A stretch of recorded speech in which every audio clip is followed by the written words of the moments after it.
All right, we're live on the rant. We're recording in podcast form. And we should be live on the Facebooks in a second or two. Yes, we are live on Facebook, so we're good to go.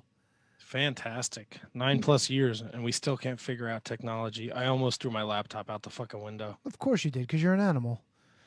I hate when Apple asks me to update shit, and I do it, and then I completely forget that's going to fuck up everything. Wait. You can't tell me you're not happy with Big Sur. I go on fucking dirt sheets, Twitter, and I cast shit from Google Chrome. I don't use my laptop for anything besides this podcast. Well, but I mean, that's production. Like, you got audio software running, you got video software running. Like, you use your laptop. You want to keep that shit up to date. Yeah, until it fucks everything up. It's like a free gift from Apple every so often. It doesn't have to be Christmas. Well, it is Christmas. It's the holiday season. Yay! Whoop-de-doo, dickory-dock. And don't forget to set my clock, because at 12 o'clock, he's coming down the chimney. Something word, Santa Claus. Yeah. Yay! We have such a big show. Well. We got Moonshine Mantel joining us right at the start of the show. I watched Final Battle. I watched TLC. I cannot wait to talk about the Inferno match. Cannot wait. I watched MLW. I watched AEW. I watched NXT. I watched Impact. I watched New Japan Strong. I did it all. I got notes for days, brother. Oh, boy. I watched the latest episode of Ring of Honor TV. We got so much to cover. And we're in a holiday cheerful mood. And as soon as the intro starts, I have to run downstairs and grab some adult beverages for myself. Same here. But it's all next episode. What episode is this, Tony? 512. Yeah, write that down before I forget about that. 512. We got picks to go over too. Oh man, stay tuned for another 7 hours of the Shining Wizards coming at you. You love it. Of course I do. All right. The following is a presentation of the Shining Wizards Network, broadcasting live on rantiumradio.com and available on all podcast platforms and at shiningwizards.com. Follow us on social media at Wizards Podcast. Check out our merchandise at merch.shiningwizards.com.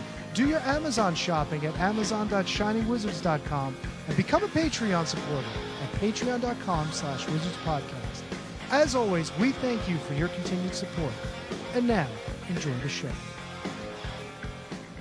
What's up, guys? It's the phenomenal AJ Styles, and you are listening to the Shining Wizards podcast.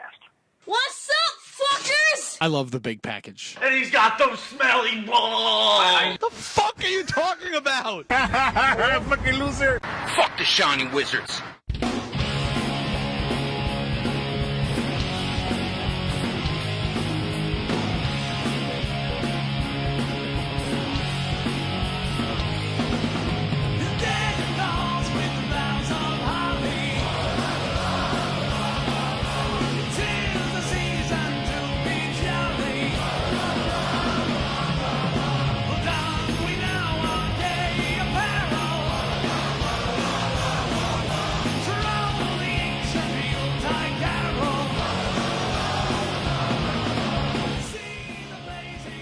Ladies and gentlemen, it is a jolly festive time for the Shining Wizards where, of course, it's wrestling talk and time for carbs. I'm your solo host, and now I'm joined by two other shitheads, but my name is Tony Claus. What am I? Nora Matt. So I had to grab a bagel. Of course Living you the did. gig, baby. And I am your boy, Kev Kringle, with a little, nice little Saranac Adirondack Ale, baby. We're doing it fancy at Christmas time, boys. I love it. You're stuffing your face with hops. Matt's stuffing his face with carbs. And not to mention, I baked some Christmas cookies. So I got some fucking Christmas old jelly ricotta cheese cookies over here. Not ricotta, cream cheese cookies. Good shit. Speaking of good shit, how you guys doing? Peachy, Tony. Peachy. Just freaking peachy. That's good to hear, my man. Good to hear. All right. Fantastic. Thank you for asking. That's cool. It's a holiday season. I'm full of holiday cheer. We did some family stuff this weekend, so That's awesome. Yeah. And we're kicking it live with the Moonshine Mantel coming up in just a minute. Yeah, we are. And we got a shitload of wrestling to talk about. We got picks. I don't know how you got through watching everything that you said you watched, because like it was just an uphill battle for me. Like I pretty much picked and chose what I wanted to see. So I'm in there. Like I did a little Ring of Honor. I did a little WWE. I got the MLW. I got most of AEW. So I even watched Being the Elite today. So, I mean, I got a little bit of coverage and whatnot. So I did not get Being the Elite. Being the Elite was pretty good. It was all Christmas based, holiday, whatnot. The Dark Order was spreading the holiday cheer. And we got the ghosts of Christmas past, present, and future talking to Mr. Kazarian. I could leave that to your imagination as to what they were talking to him about. But never mind talking about that. We've got somebody waiting in the hopper. Shall we let him in? Let's rock and roll, baby. We're coming down the chimney right now, Mr. Moonshine Mantel. There he is. Can you hear it? Oh, he's connected. He'll be up in a second. This will be good to go. Mr. Hello. Mantel, how are you? Hey, man, I'm good. How are y'all? We're great. Oh, I see we're going to start hot right here with the Chicago Bulls jersey. What's the name on the back of that son bitch? Oh, man. Can you see it? Oh, there we go. Man, nice. Yeah. Hell Inch yeah. worm. Yeah, man, I'm a big mark for Rodman. Just Rodman or the Bulls in general? Bulls in general, but I'm a huge, just Dennis Rodman fan. That was my favorite player growing up as a kid. Yeah, I'm a big Bulls fan myself, so that's pretty wild. Diehard of those Nope. teams in the mid '90s. Obviously, Jordan, Pippen, Kukoc, Rodman, Kerr, Longley, Wennington, Purdue, Bushler, B.J. Armstrong. B.J. Armstrong was my first jersey ever. You're a fucking Nice. That's Yeah. awesome. Yeah. Yeah, I just got in a Rodman's Laker jersey, and I have his Pistons jersey. I have his Spurs jersey on the way, and I also got his college jersey, the Savages. So Where did you go trying to to school? what's that? Where did Rodman go to college? I believe it's Southeastern Oklahoma State University, something like that. Yeah. Their mascot that was the sounds about- Savages, though. Yeah. That sounds about right. That's awesome, man. Yeah. That's cool, man. Rodman's a heck of a player. Super underrated player. Not underrated, but underappreciated, Yeah. I feel like. No, I know what you mean. Now, I got to ask you real quick, since we're talking about Rodman. He's not the reason you decided to get into professional wrestling, though, is he? No, it just happened to be a coincidence. Growing up, it was cool that he just happened to be into wrestling too. But even before I was a huge wrestling fan, I was already a Dennis Rodman mark. So yeah, it just happened to be that way, man. But I love the worm. That's awesome. That's awesome how the way worked out, man. Yeah, there was nothing quite like the NBA in the 90s. Every team had personalities. Right. Every team had star players.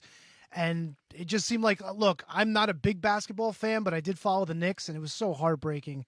So heartbreaking. It still is, Tony. Of course. I mean, but, that was like the epitome of just being on the cusp of winning a championship. And then it just, Jordan and gang. What can I tell you? Yep. Chicago, man, they don't play. Or they didn't play back in the day. They didn't play. Yeah, They're struggling now, but. Yeah. Now it's a little bit different. Yeah. How the times have changed. Matt, go. So Tony brought up the reason you got into wrestling. I did a little research. So you were kind of like a wrestling bully growing up, huh? You picking on the kids who like the wrestling. No, not at all. Really? Well, I found an article that said when you were a kid, you thought wrestling was nerdy until you went to your friend's house and he had a tape of the NWO and Sting. Yeah. So don't get me wrong. I didn't go out of my way to bully anyone who was into wrestling, but I thought just wrestling in general, was just, it was kind of weird. I was like, who would watch this bullshit? Sorry, I don't know what the language is on here. Whatever you need to say. Oh, no, you're man, good. You're good. You're right in our wheelhouse. All right, cool. So yeah, man. So I didn't get it, and then it wasn't until I was at a friend's house and I was just watching, and then NWO and Sting were doing their big feud back in the day, and it just intrigued me, and I just it sucked me in, and little by little from there, my whole opinion and perspective on professional wrestling kind of just changed. So was it the entertainment value that drew you in, or was it the athletics that kind of made you want to do this, or was it both? I mean, that made me personally want to do it. Yeah. What's always drawn me into wrestling is like the storytelling, man. You know, as cheesy as it is, I mean, it's a violent soap opera, you know, in a sense. And there's got to be good story behind it. Don't get me wrong, like you can go out there and have a badass match and everything like that. But for me to get really invested into someone's character, I think for long term, you know, it's all about the storytelling. Absolutely. And I think I mean, we harp on it on this show. That's something that we feel like is sometimes missing in wrestling. You can have a 5-star match at the Tokyo Dome 1,000 times, but nobody really cares unless there's some substance, something you can sink. Matt, speak. Yep. Stink. You're your right. teeth into. There it is. And I think that's you know, something that was prevalent back in the 90s. And I know you weren't just so you found NWO and Sting, and then you went and you just watched all wrestling. Well, I mean, at first I was a WCW guy, and I mean, I was just a WCW fan, and then slowly, once Steve Austin started getting big, it was just like, oh, hey, what's this over there? And then once that got my attention, then I discovered DX, and then it was just that a domino effect from there, and you know, then I became really mixed in both of them. But for the longest time, I was tried and true WCW. That's so weird because for the most part in the Northeast where we're in New Jersey. So for us, it was like, we're WWE. And then all of a sudden WCW starts making waves. We're like, wait a second, they got Hogan? Like, what's going on? Like, don't get me wrong. We all, like, whenever WCW was on 605 every Saturday, we watched, don't get me wrong. But all of a sudden, not like the mainstream, like Hogan's going to this place. This is on the map now. So it's so weird to hear that other side of, I was a WCW guy first, but then wait a second, Stone Cold Steve Austin's drinking beer on TV? That's incredible. Yeah. And like, you know, I mean, I was a kid at that point. So like, I was just learning about wrestling as I was going. So all I knew was, you know, NWO and Sting. So as it kept going and, you know, more and more characters came along, like, you know, you got The Rock and everything else. It's just like, man, it's just, this is pretty damn cool to be a wrestling fan. And you decided at a very young age, you said, this is what I'm going to do. I'm going to be a professional wrestler. I think it was 10 years old. But you were a little smarter about it, and you followed the likes of a Mick Foley, who harps on it in every one of his books, and he could not be more right, that you should always have something to fall back on. So you didn't start training until you almost finished college, because I read that you were towards the end of your degree, and you kind of got the itch, and you started training just as you were wrapping up. But it seems like you've been heavily influenced by a lot of these guys in the Attitude Era as to the right way to do things, so you take care of yourselves if your wrestling career doesn't pan out, which I don't think is the case for you, because you got that rocket ship strapped to your back, my friend. Yeah, I appreciate it, man. But yeah, you're right, dude. I think that's what a lot of wrestlers, you can do themselves a favor by having some sort of backup plan to come back on, you know, because you never know in wrestling, you never know when your last match is, you know. Unfortunately, anything can happen at any point, at any time during the match. So it's just, it's one of those things. It's good to have a backup plan. So 2012, you get in the game, and it seems like not right from go, but you really started to pick up some steam the last couple of years, and your name has been mentioned a lot with the next big indie darling in the wrestling scene. How do you take that, and does it affect you when you go out to the ring, or you're just out there doing what Mantell needs to do? I mean, I wouldn't lie. I mean, it puts a little bit of pressure on you when you go out there like that. But you know, every time I go out to the ring, I try to have fun with everything that I do, you know, and go out there and just try to kick some ass, man. But it's cool starting to hear the rumbles around and hear the different people, you know, mention my name and everything like that, because it's one of those things I work very hard to get to. But as far as like my outlook going in each and every match, no, nothing like that's changed. I just go out there, do my thing, man, and try to kick some ass. The Moonshine Mantell, that's based, you took Dutch Mantell's last name, no? Yeah. Dutch Mantell's last name. The other name was kind of just given to me by some friends, and yeah, we just kind of just stuck the two together, and that's how we went about it. So how do your friends come up with the name Moonshine for you? Long story short, ended up drinking moonshine one night and getting pretty tore up on that, and beat some guy up pretty good. And then it was just one of those things like, oh shit, watch out, here comes moonshine. Cause it wasn't like, we sat around all the time drinking moonshine. It was just one of those events. And that event, that's how it ended with, me that night. So got a little nickname from that. And then I kind of stuck that in with the whole Mantell. Thought it sounded really good. Was always the Dutch Mantell mark. Also, the Ken Mantells and the Johnny Mantells up here in Texas, man. Always liked them. So it's kind of a tribute to both of them. So you do a lot of work down there in Texas, and I'm just going to pull back the curtain. You have worked with Andrew Anderson from New Jersey here. Our friend Tony here trained many moons ago. Mr. Andrew Anderson up here at ECPW in Jersey. So I thought that was a little fun tidbit when I was doing research today for you. SWE awesome, Fury seems to be where you are sowing your oats mostly down there in Texas, and Reality of Wrestling with Booker T. But SWE Fury, I mean, you guys have a loaded show coming up in February. You just wrapped up Christmas Chaos. You and Max, you just can't seem to get your shit in the ring together. You two are maniacs. It's like a blood feud. No, man. And I don't know how it's going to end with me and Max. They have a schedule for another fight inside the ring, and hopefully that's how it happens, man. But it doesn't seem like any of our stuff ever happens in the ring. It spills out to the audience. And last time I was in the bathroom, had to beat his ass up a little bit in the bathroom too. But yeah, you never know what's going to happen with me and Max. What is I know Teddy Long is heavily involved with SWF. What is it like when you get scolded by a Teddy? Oh, excuse me, SWE. What is it like when you get scolded by an angry Teddy Long for busting up a bathroom, playa? Well, I haven't. To tell you the truth, I haven't really gotten scolded too much by Teddy, man. I think Teddy wants us in the ring, but I think he's enjoying to see a lot of the ass kicking along the way, man. But man, it's cool having Teddy run shop there, man. It's kind of surreal having him come out. I keep waiting for him to say something about the Undertaker coming in and being the third person in the match. But having Teddy Long, man, he's not only a great asset to the show, but he's someone you can learn from too. He's someone he's really cool with the roster because he opens up.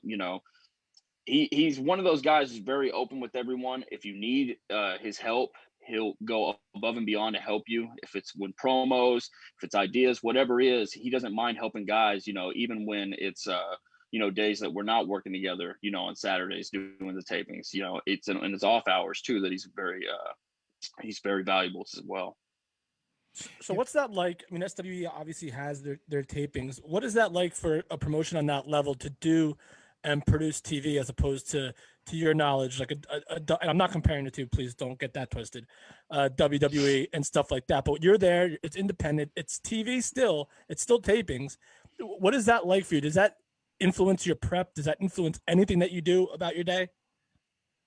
Oh yeah, man. I mean, you go in there, I mean, it's TV, when you work with reality, like companies like Reality Wrestling and SWE, it's a next level thing. When you go in there and you work that TV style, you have to stick to your times. It's a lot more.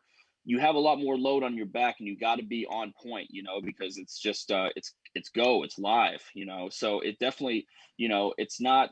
You might not go in there as relaxed. You go in there a little bit like, okay, let's get this stuff done. And the biggest difference between those days is just those are long days, man. We go in there and we film like 3, 4, sometimes 5 episodes, and we're filming. We have to get there, around like noon, and we might not get done until like maybe midnight sometimes.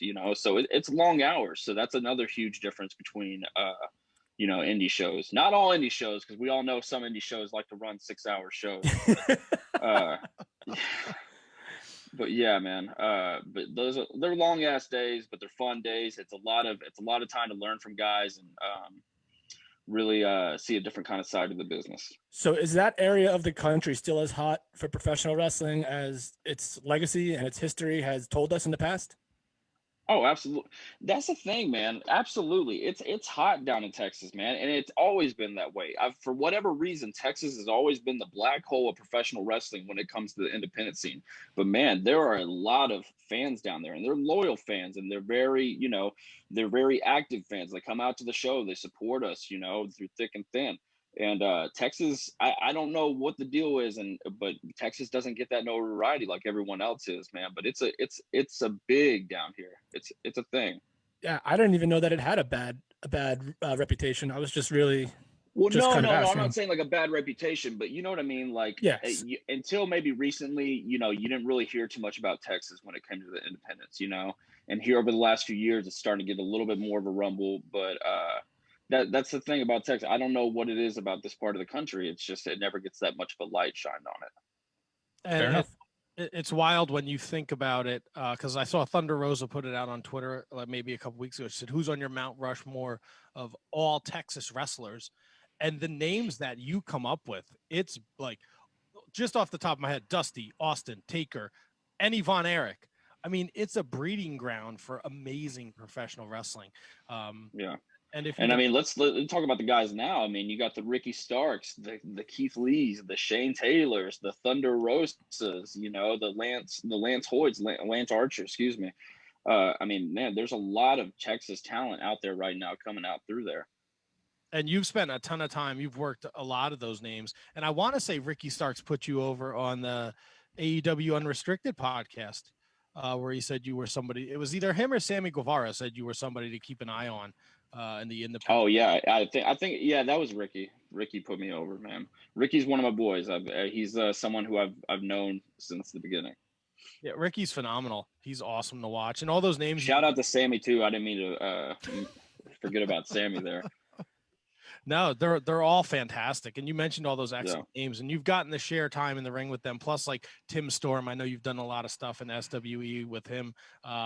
What's that experience like for you? You're the young up and comer. You get in there with Tim Storm, Lance Archer, Teddy Long's, running stuff behind the. Like, how valuable is that for you?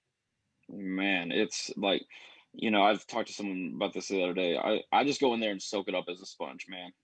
Right now, what's all the names you just named, who I've been able to learn from over the years, and especially right now with SWE, but also Kevin Sullivan. I'm working really close with Kevin Sullivan right now with everything I'm doing in SWE, and that's been like, I mean, that's kind of surreal for me, working with a Taskmaster. You know what I mean? So there's a wealth of knowledge that that I have in my corner. A lot of good people to learn from, a lot of good people to ask advice from. So I just try to soak it in like a sponge, man. I'm going to ask a very marky question. Can you ask Kevin Sullivan what your Dungeon of Doom name would be? Oh, I was going to ask that. Yeah, for sure. I'll definitely ask him that. That's a great question. What would you want it to be? Oh, fuck. I don't know, man. I mean, Moonshine Mantel is pretty good. Yeah, I feel like Moonshine Mantel, I'd probably fit right in with him, man. Fuck. It's 10 times better than the Leprechaun. Yeah. Yeah, but if you get that Leprechaun drinking some of that moonshine, it's on. Yeah. I see here that you've wrestled a bunch with Alexander Hammerstone. Yeah, you did some work in MLW with Logan Creed, two amazing individuals. What were those experiences like for you? Because I have to go out and find you versus Hammerstone, because I know your work and I know his work, and I just think that's a dream match, main event in any arena. That's right. Yeah, I worked with Hammerstone at the Indie Expo there in Texas this last August, and then I also worked with Lions Pride Sports a few years back. And I'm pretty sure both those are on YouTube or on Fight. But Logan, man, he's a monster. Dude's huge, and he's agile for a big man. He came over with the Undertaker, the big dive over, man, and that was some scary stuff, dude. I've never experienced anything like that. I've never had a man that big jump in the air at me like that before. But Logan's a monster, man. He's good to get in the ring with him.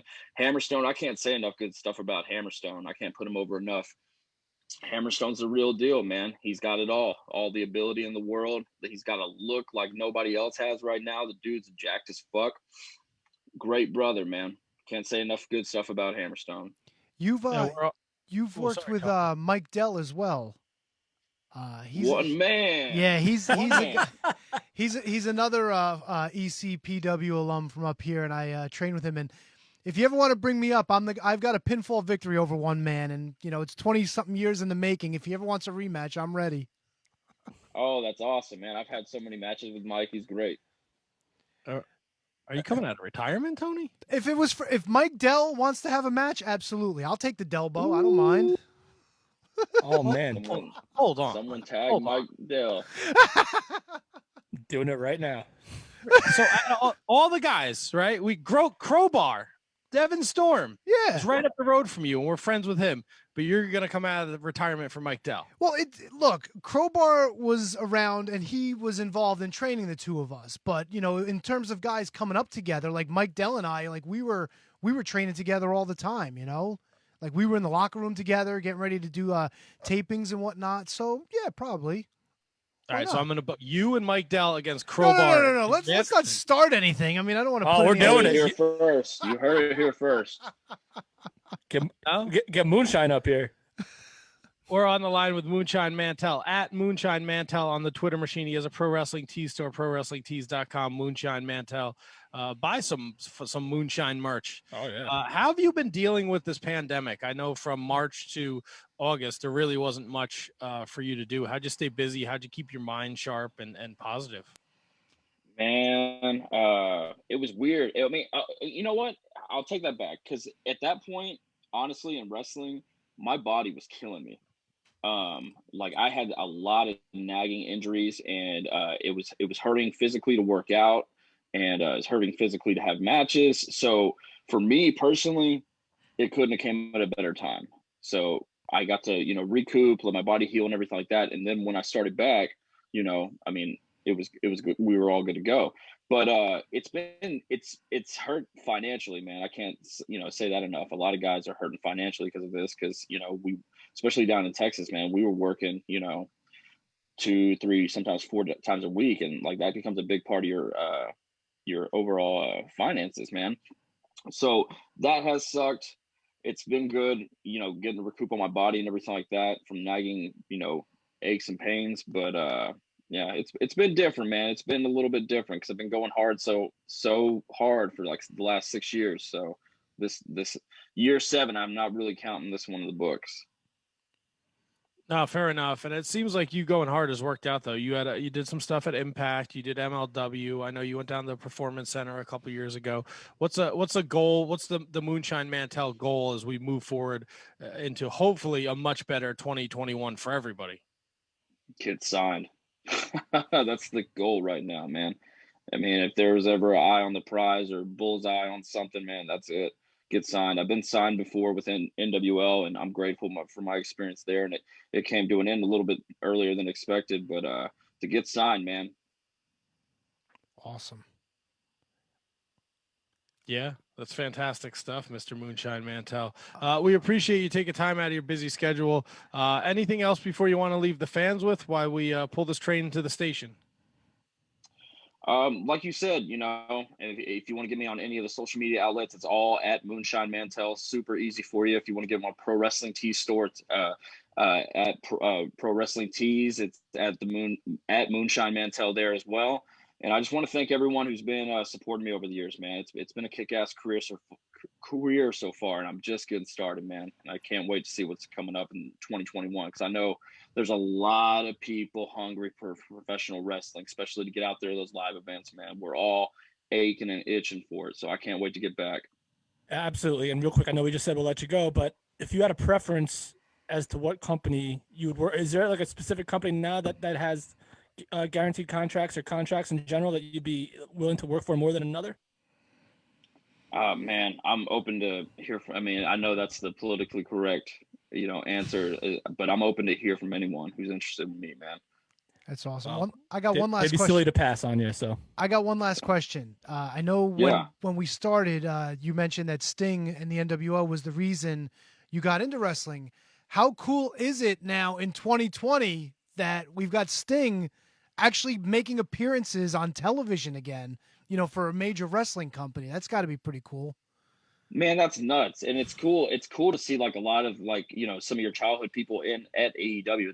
I love that Tony Schiavone is on the mic every single week and with JR, it's little things like that like I love about AEW, and especially bringing about Sting. I mean, that's huge.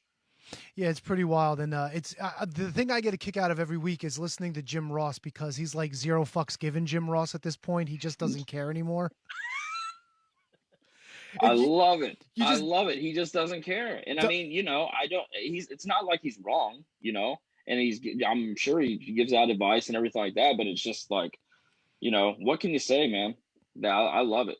Yeah, but it's not even like I know he caught some controversy recently with talking about doing too many dives and flips and whatnot, but I'm just talking like on commentary, like he'll just get disgusted when he sees something and be like, oh, we're gonna do this again, and it's just like, wow, just doesn't care. But you're right, man. He doesn't.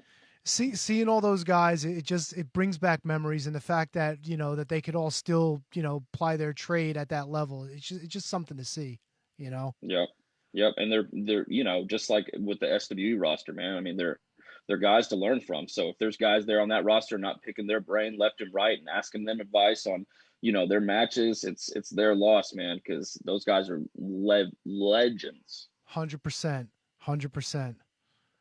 Who's on your list? Is there someone on your list for 2021 that you haven't gotten an opportunity to tangle with, that you want to get in there and roll around, bang them up, beat them up, slam them, kick them in the dick? Jeez, really? Really? Oh man, it's funny you say the kick in the dick thing. Let's see, man. Honestly, you know what? I never really got the match that I wanted. The one-on-one match. There's two people.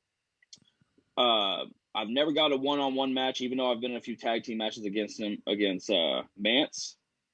And then also, before he got signed, I never got a real one-on-one matchup with Ricky Starks. So those are two people who I'd love to, somehow tangle with in 2021. But Mance is one of them.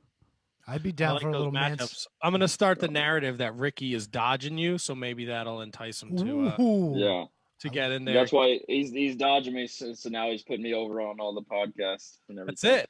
He knows. That's he's it. like, I can't get in the ring with Moonstein now, so I'm going to put him over because I can't afford to take an L. Yeah, that's what he's been running all these years, man. That's it.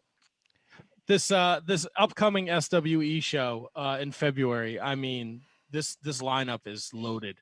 Yourself, Justin Credible, Mark Henry's going to be there. Rodney Mack, Charlie Haas, Amber Nova, Lindsay Snow, Teddy Long, Tim Storm. I mean, SWE is on fire right now, and I know it's on Fight, right? You can watch it on Fight TV. Yep.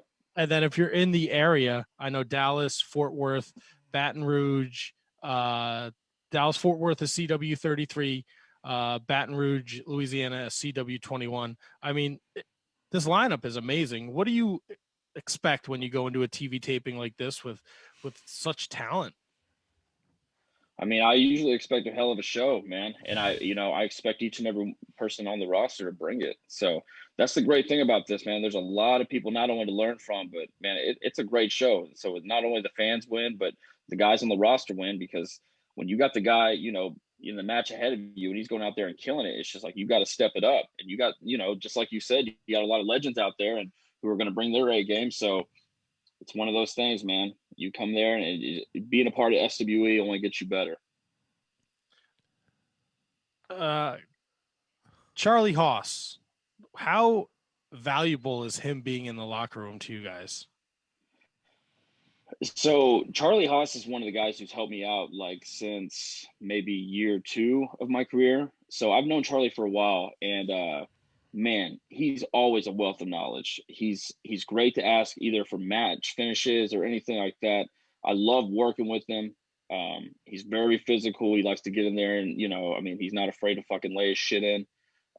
Charlie Haas is, dude, and the thing I love about Charlie, man, it's been all these years since he's really worked, on a consistent basis. But I watched him, a few months back, and it's like he hasn't missed a step, man. He's still got that snap. He's still he drew me into a match, that I wasn't even interested in, but I was just watching just to see him. But all of a sudden, I gave a shit, So Charlie Haas has still got it, man. He's got a story to tell, and I can't wait until he gets out there and tells it. One of my all-time favorites, Charlie Haas. Another local boy. Really? Oh yeah, that's awesome, man. One of he made his niche up here in Jersey after going to Seton Hall. So Seton Hall boys, him and his brother.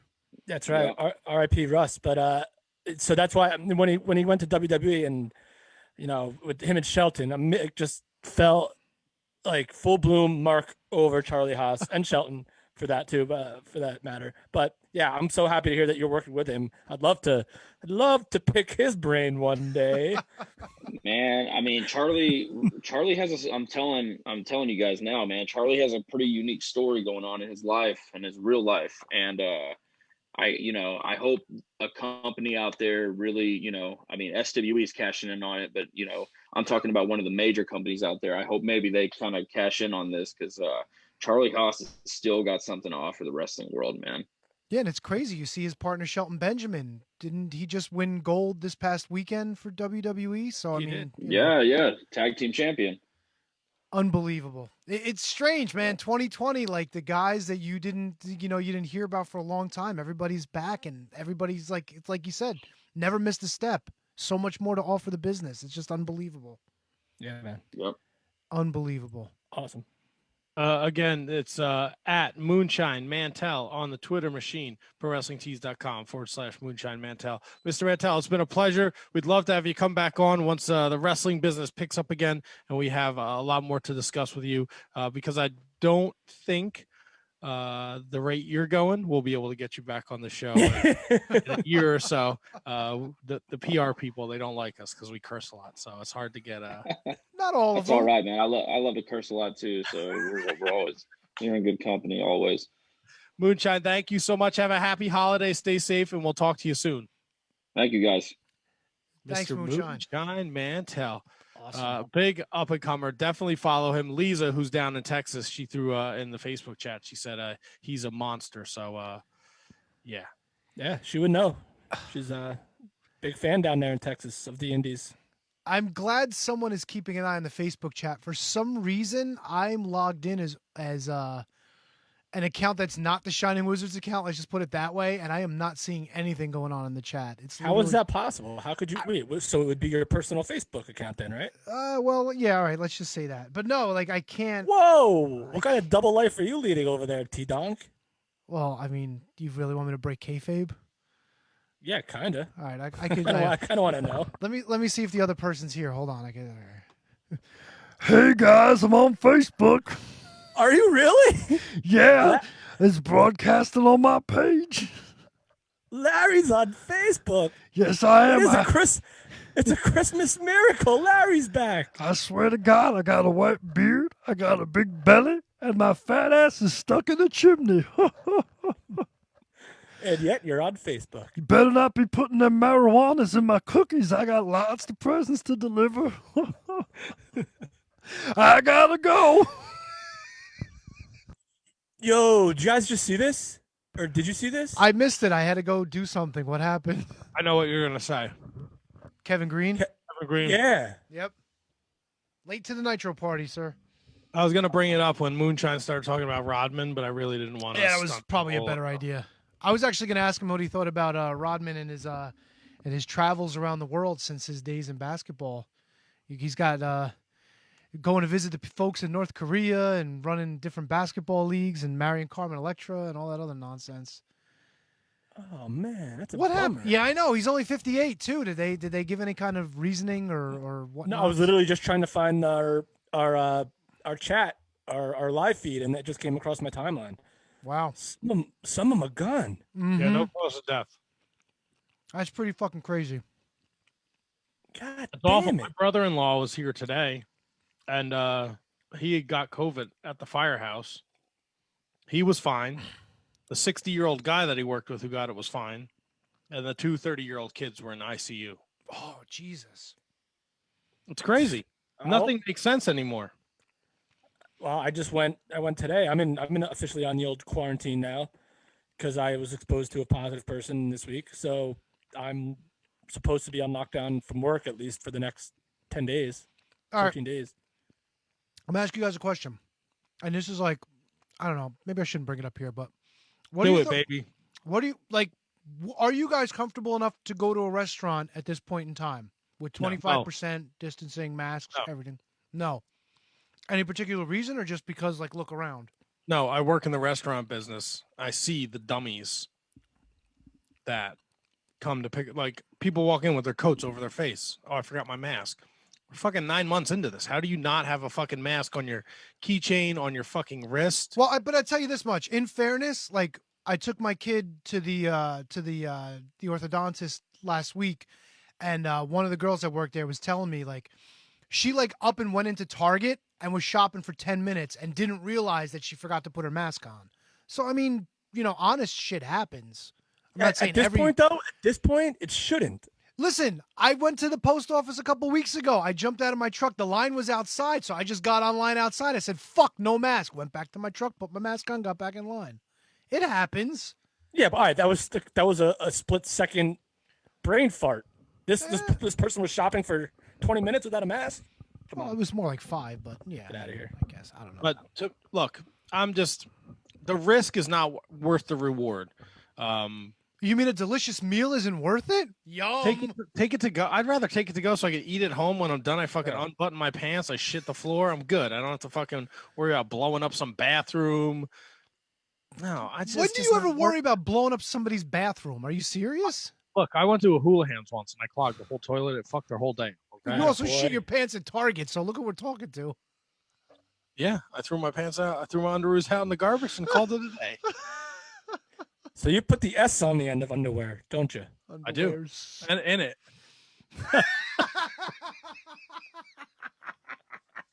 Wow. Matt with the zinger. Holy shit. Look, once in a while I can No, that was a gem, my friend. That was a gem. I can do the funnies.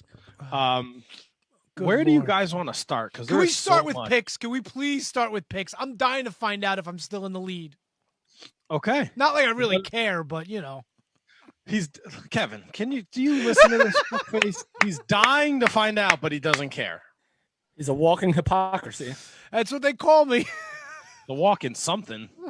This is freaking me out. I have the chat opened with the feed of us talking, and it's not us talking, so it's completely throwing me off. No, don't watch that. Don't ever watch that. The best thing to do, just watch Zoom. Zoom is real time for us. Don't even try to watch it. Yeah, but I want to see what the people are saying in the chat. So then just cover it up with Zoom and just leave the chat open. That's all. You're a genius, Tony. That's why I do what I do, K-Dog. I'm sorry, Kev Kringle. That's right. Kev Kringle. Can we start with Ring of Honor? I feel like Ring of Honor would be the place to start. Picks. Oh, yeah, picks, but Ring of Honor. Ring of Honor picks. Yes. And then we get into the show. Final batter was Final batter, baby. We're making cookies. The last batch of the holidays. The final batter.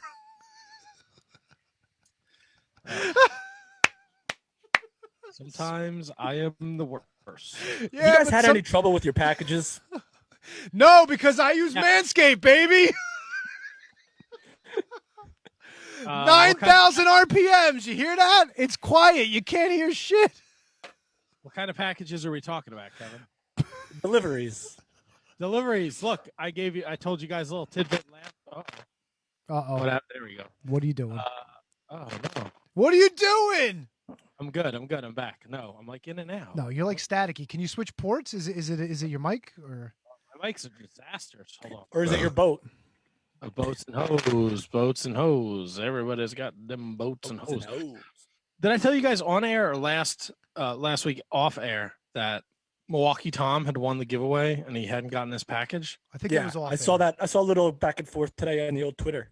He finally got his package. It was supposed to be delivered December 8th. It came today. So packages are taking a little bit of extra time out there. The United States Postal Service is dragging their ass. My Yeah, but have you guys I've had 2 instances this weekend where confirmed delivered but haven't got them.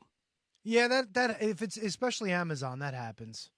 That happens. I was wondering if my foil and my bounce dryer sheets finally showed up.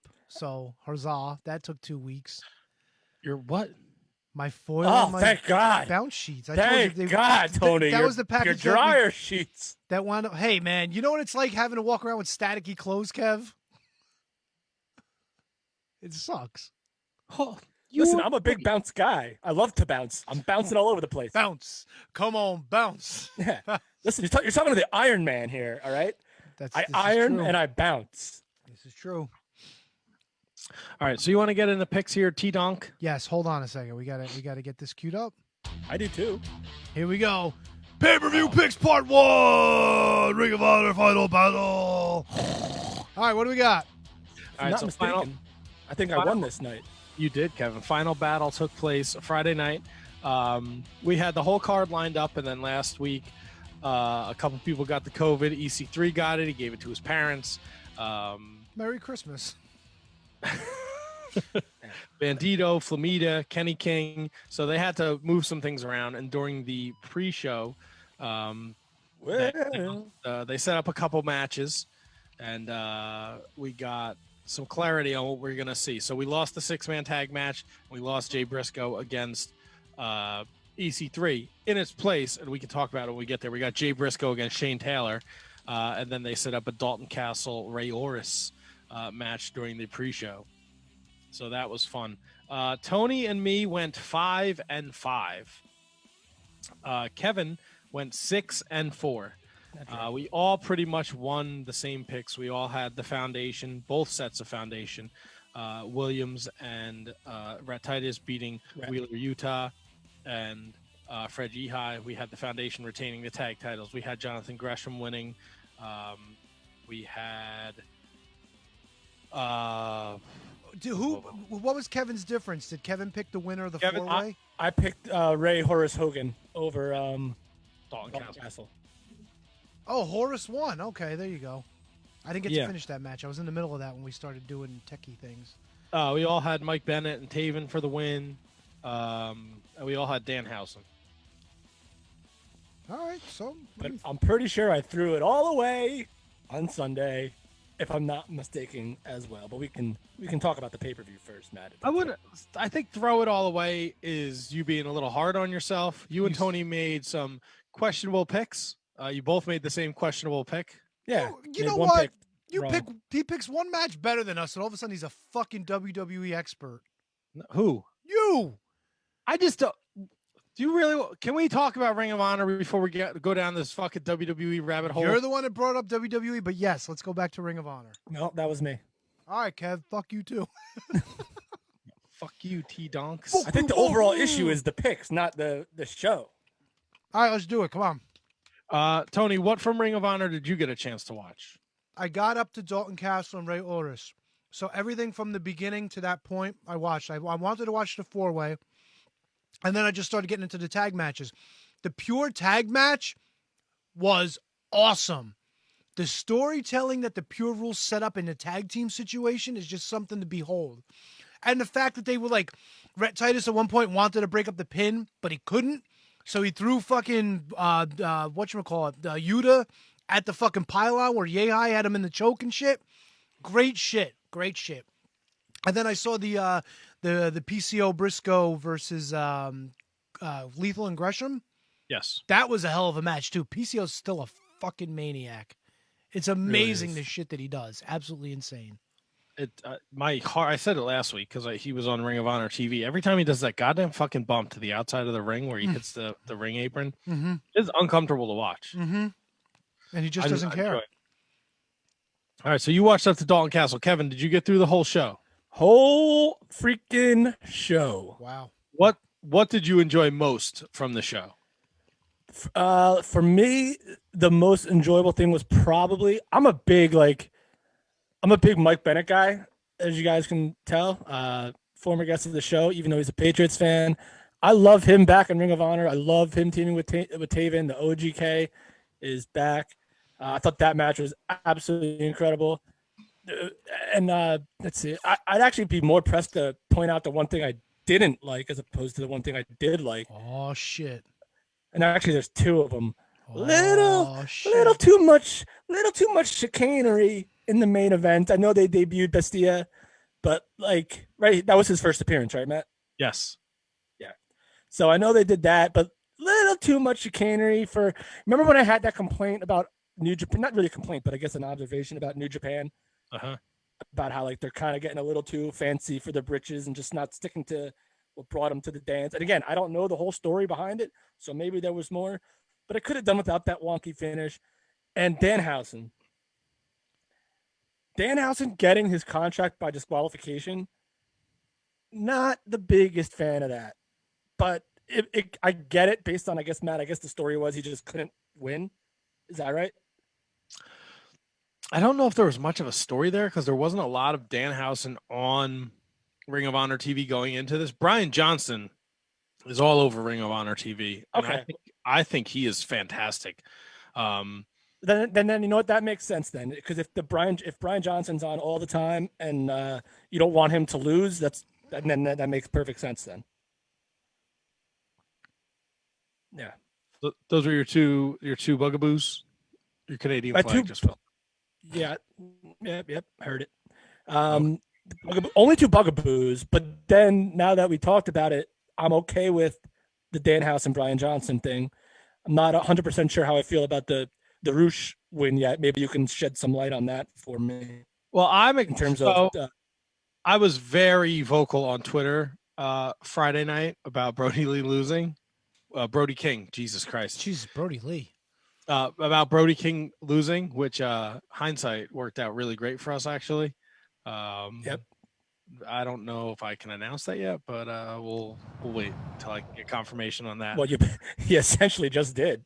I was really fucking annoyed. But on the flip side of the coin is it looks like they're setting up FIJ against the Foundation. Yeah. So at the end of after the match, did I miss something? After the match, so Bestia came out. He helped them beat Brody King, and it's LIF. I don't know why I said FIJ. I'm combining the two factions because I'm a loser. Post match, they're celebrating, and then at the top of the ramp is the Foundation, and they are very upset about the way this went down because it was not pure, it was not Ring of Honor style. So I think we're going to look at faction versus faction because Kenny King's coming back. I know he's got on Ring of Honor TV they set up LSG challenging Kenny King. So that'll be happening next week on ROH TV. I did not see that. Yeah, it was right at the end. It's some pretty exciting stuff. And Bestia is Piroth. Am I saying that right? Piroth? Yeah. Yes. So he is like Piroth from like 1995. Piroth. Yep. He is Roosh and Dragon Lee's father. So Bestia 6. That's not Bestia 666. It's Bestia Del Ring. Wow, my mind is blown right now. Yeah, they do a lot down there with the name changes, and there was La Parca, there was LA Park, there's Bestia 666. I think Bestia 666 was in the hospital with COVID last week. I think that came out. And that's Damien's kid, right? Yes. Yes, that's Damien 666's kid. And Bestia spent time with Selena De La Renta in MLW. Jesus Christ. Talk about the Samoan family tree here. This one's getting... We need a fucking Venn diagram for this. We do. Much. God, I hate when I start a sentence with the four-way for the to get aces of spaces, baby. What did you think of the lucha rule where like guys could get shit canned and then somebody else could just jump in? Well, it's a four-way, so I didn't really care that much. It was a great dynamic because a lot of times like somebody would try jumping in the ring. Like there was one point where LSG was working with somebody and they went to the outside and the other two guys just jumped in. And when LSG went to shit can him back in, he realized that there were two guys in the ring that were legal. So he kind of just threw him down in disgust and went back to one of the corners. That's some funny shit, dude. That's some great storytelling devices in that situation. And obviously, we're super happy for LSG getting this platform here now as a single. A little surprised by the finish, even though I'm kind of not. Now the finish was a little kind of fucked up too. It was like a little off the way things went down. Oh, well, I'm not talking about the techniques or the actual. I'm talking about who actually won over and who actually won, which was I'm not shocked, but I'm not shocked at who won. I'm shocked at who didn't win. I really thought Josh Woods was really gonna see. Josh Woods was the one that I had eliminated right off the bat because Josh Woods was brought in a couple of weeks ago as the guy going after the Pure Championship. I don't think the Television Championship would have done him any favors. So, but wouldn't the idea of not getting it and then like getting something else, wouldn't that be a nice little story? Like, remember when I forget what it was, but like like someone like did not like lost a world title match and then the next day won like the Intercontinental title or something like No, that. I get what you're saying, but the thing was the whole hype machine was about him, being a former pure champion, and he came back because the title was back, and it would seem like a little Russo-rific for them to do that with him, Unless they didn't have plans for him in the pure division and just wanted to keep him relevant. Because didn't he beat Jay Lethal on? He did, which was my problem with Flip being in the pure title match. Would you have flipped them? No pun intended. I thought Josh Woods beating Jay Lethal would be a huge step towards him getting a shot at Gresham with the pure title, and that still might be on the table. But because of his wrestling background and everything, I thought that was set up beautifully. And then I think Josh Woods lost to, I don't know, fuck. I can't remember. I know who you're thinking of. I can't remember either. John Walters lost to Tracy. Josh lost to somebody 2 weeks ago on TV. Yes, and I can't remember who it was. Fuck. I'll have to look it up. Samoa Joe. Yes, it was Samoa Joe. Good. 100%. This is why I'm here. This is why I'm here, guys. I think Deppen winning was a surprise to me. I picked LSG because I felt like with the package they put together with LSG and the way his match with Lethal went, where he went to the judges, the 15 minutes, I was like, this is a great stepping stone from him. He's local. He's not. I thought so. My thinking going into this was Dragon Lee, Roosh. They're from Mexico, so they have to, are they relocating to the States to work in the ROH bubble, or are they going to go back to Mexico? And if they get stuck back in Mexico because of this COVID bullshit, are we without our world champion and our TV champion? Yep. And the fucking 6-man tag champions because Bandito and Flamita got COVID too. So I was thinking like we can always take the titles off of them and then give them back to them. And I forgot how good Roosh was, because the last program he was in last year at Final Battle was the dog shit with PCO. And I love PCO. He's a great guy. He's a former guest of the show. He's always kind to us. I just didn't like the direction of that, they went away from where their bread was buttered. They went and tried to do entertainment with the lighting and the Hearst and all that bullshit. Why do you need to bring that up again? That was the shit. It was bad. It was a year ago. And then we went into 2020 and, I know Marty left a really bad taste in everybody's mouth, especially that 16-year-olds. But he had the book and things were looking great. We were looking at an NWA ROH feud for the title. And then all the shit and Roosh was involved in that. And we at Free Enterprise, he had teamed with Nick Aldis against PCO and Marty. And now, because of COVID, they had to kind of reset everything. And because Marty likes to fuck 16-year-olds in the face against their will, allegedly. Oh, come on. That's not embellished. He's out. Jesus. But Delirious is back in. And if you've been watching Ring of Honor TV, the book, they seem to be, going back to their strengths. And they have all these young, awesome guys. So Deppen winning, I thought was under the radar, but it was a great choice because him and Dragon Lee had a fucking awesome match. Was it a banger?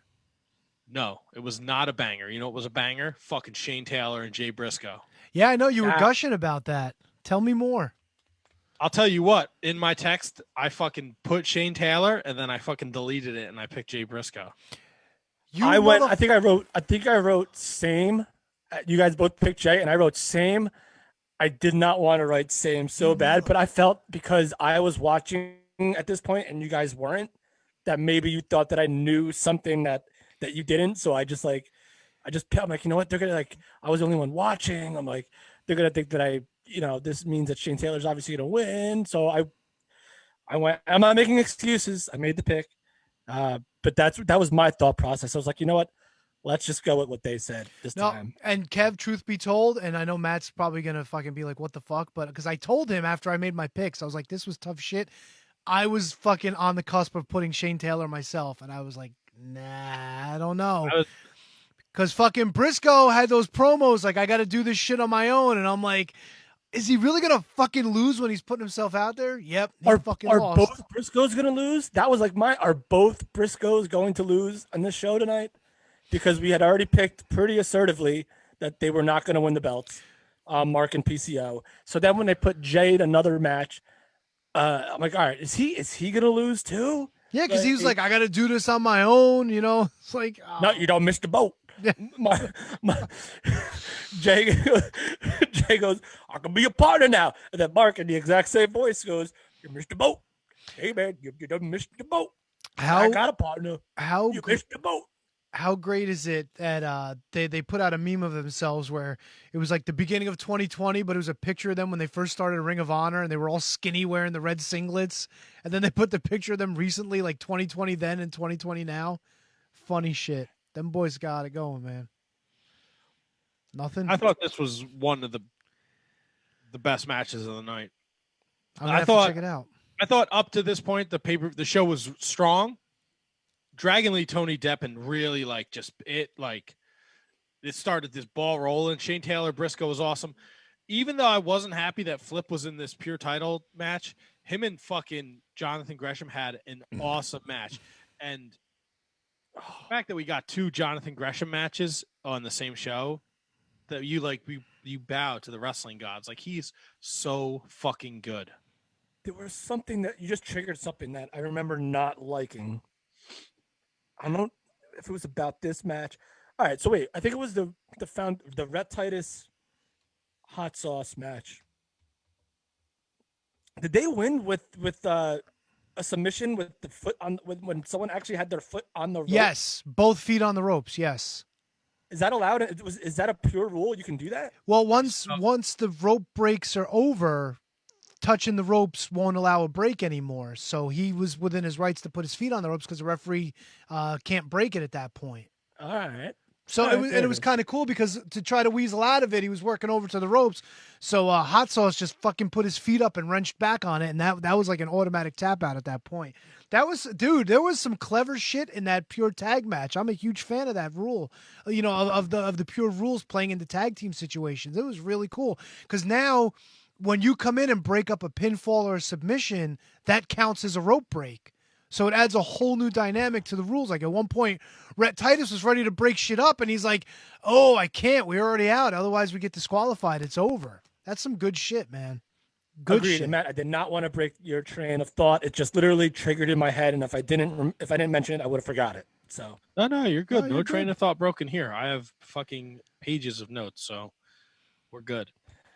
Something about the Gresham flip match too. Was it the way that Gordon just passed out at the end? I think that was it. It was a ref stoppage. I think you nailed it. I think you nailed it, Matt. That was it. That's 100% what it was. But I mean, I like Flip, so I'm not going to cry too many rivers over it. If anything, it makes him look, I guess, stronger in a way, like that old Stone Cold Steve Austin, not going to tap out sort of deal. Yeah, and it was a whole different dynamic of Flip. It wasn't all flippy-do as we're used to. But man, I fucking love me some Jonathan Gresham. 2 great matches on the pay-per-view. Like him, look, if he challenges Roosh, like I'm all for it. Yeah, talk about your proverbial rocket, right? Oh, he's fucking unbelievable. And I love the dynamic with him and Jay. Like again, I don't watch Ring of Honor all that much, but the fact that it almost seems like Jay Lethal is kind of letting Gresham take the lead. I don't know what the foundation is all about, but it's like if Jay Lethal is willing to let Jonathan Gresham kind of take the lead in this team or in the stable or anything, kudos to Jay Lethal, who's a certified Hall of Famer and any wrestling Hall of Fame you ever want to put together ever in the world. Jersey, Mount Rushmore, which I think is something that Matt, you put up on the Facebook not too long ago. I think everyone pretty much had Jay Lethal on that. So for him to kind of like let Jonathan Gresham grow, who's no spring chicken either. Let's not kid ourselves. He's been around for a while, but in many people's eyes, the Octopus is a new person. So I think it's absolutely tremendous. And Jonathan Gresham is easily climbing up the ranks on KJG's must-watch. He turned on you. I never hated him. Well, he never hated me. I mean, well, there you go. Never did get a copy of that debut of Jay Lethal's either. Tony, I'm so glad you brought that up. I've been thinking about that every day for like the last 2 weeks. about reaching out to Jay Lethal and trying to get the tapes from that day. That would be awesome. Call his dad. You got his dad's number, no? Oh yeah, he's my dear good friend. You know, just look up Mr. Lethal in the phone book. How many Lethals are there in New Jersey? Let's see here, Elizabeth, Jay Lethal from Elizabeth. Shall we move on? We shall. So that was Ring of Honor Final Battle. They fucking slayed it. The latest TV show dropped today. I have to check it out. And I was misinformed. LSG Kenny King is going to be part of a Ring of Honor YouTube show on Christmas Eve. Ooh, me likey.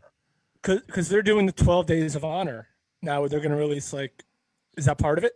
I don't know if it's part of it. That's a great question, Kevin. I know they were releasing a ton of content, and they brought back Maria Kanellis Bennett, and she will be behind the Ring of Honor Fan Experience, which is a Facebook group that you can join and be heard and talk with other Ring of Honor fans. So, you know, they're trying something a little new here at Ring of Honor, and you can't really fault them. It's 2021 essentially. Like, get with the times, bruh. I'm reading the Discord. The early reports about the Ring of Honor Experience Facebook group is not positive. Hopefully they get that shit squared away. Wait, what? What do you got for me? Talk to me. I joined it today, but I haven't been, like I said, I had the family over. I took a nap because I'm a lazy fuck. I'm not attributing quotes to anyone, but I'm reading right now. It's an effing disaster. Illiterate wrestling fans. Wait, what are we talking about? The Ring of Honor Experience group that Matt just plugged. And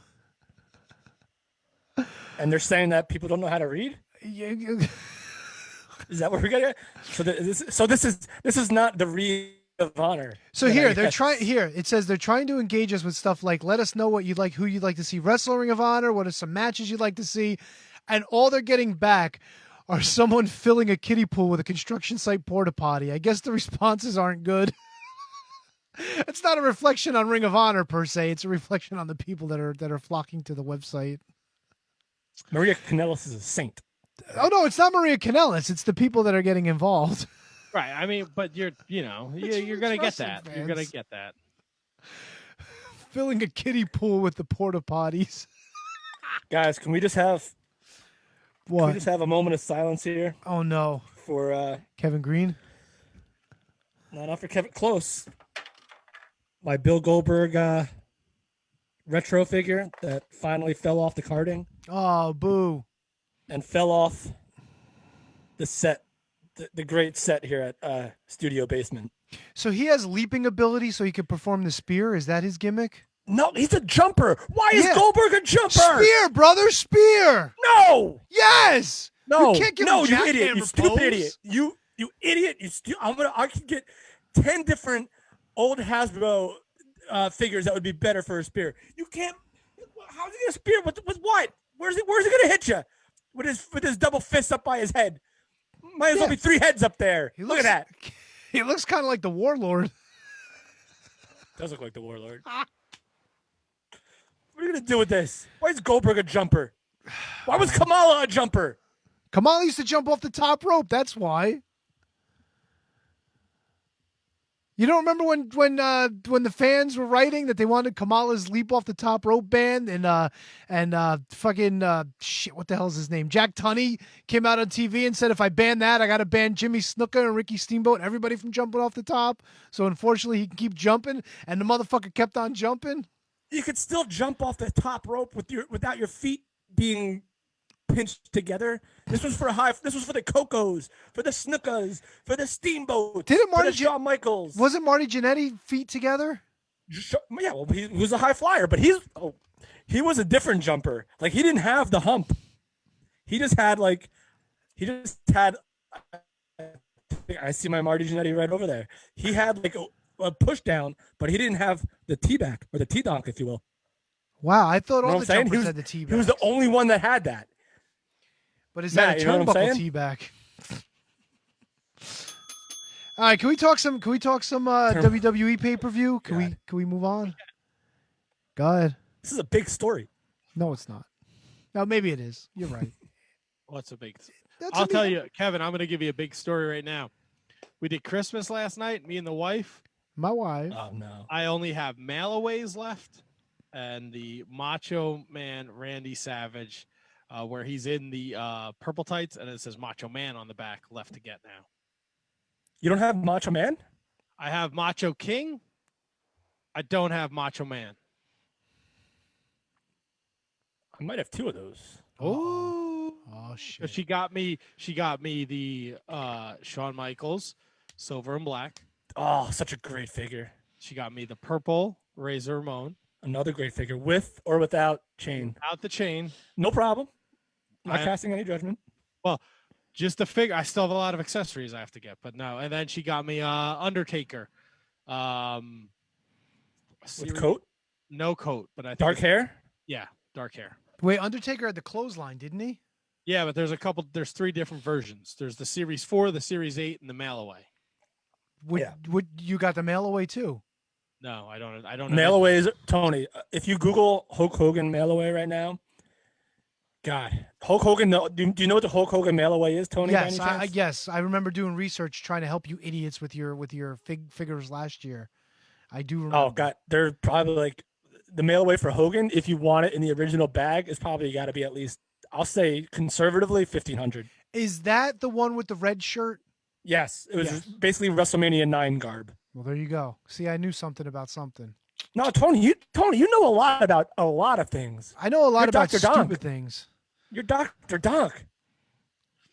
He knows a lot about picks because That's right. it's a little spoiler. Tony's still in the lead. TLC was last night. I That's don't know. right. I would assume none of us watched it live because we didn't know anything about this 8-man tag match, so we didn't pick that. So that was off the table. Yeah, it was a little pre-show action, right? Yeah. Tony and Kevin went 4-2. Yay! I went 5-1. Kev, let me ask you something. Before Matt starts All right. spouting about his awesome ability going 5-1, when you hear I don't think he's gonna spout. mystery partner in wrestling, are you typically excited or are you typically know that you're going to be disappointed so you don't get your hopes up? Normally, I'm excited. Really? Knowing the Why? history Yeah, of of course. All right, look. Shawn Okay, Mike- well, you didn't throw that caveat in there. what?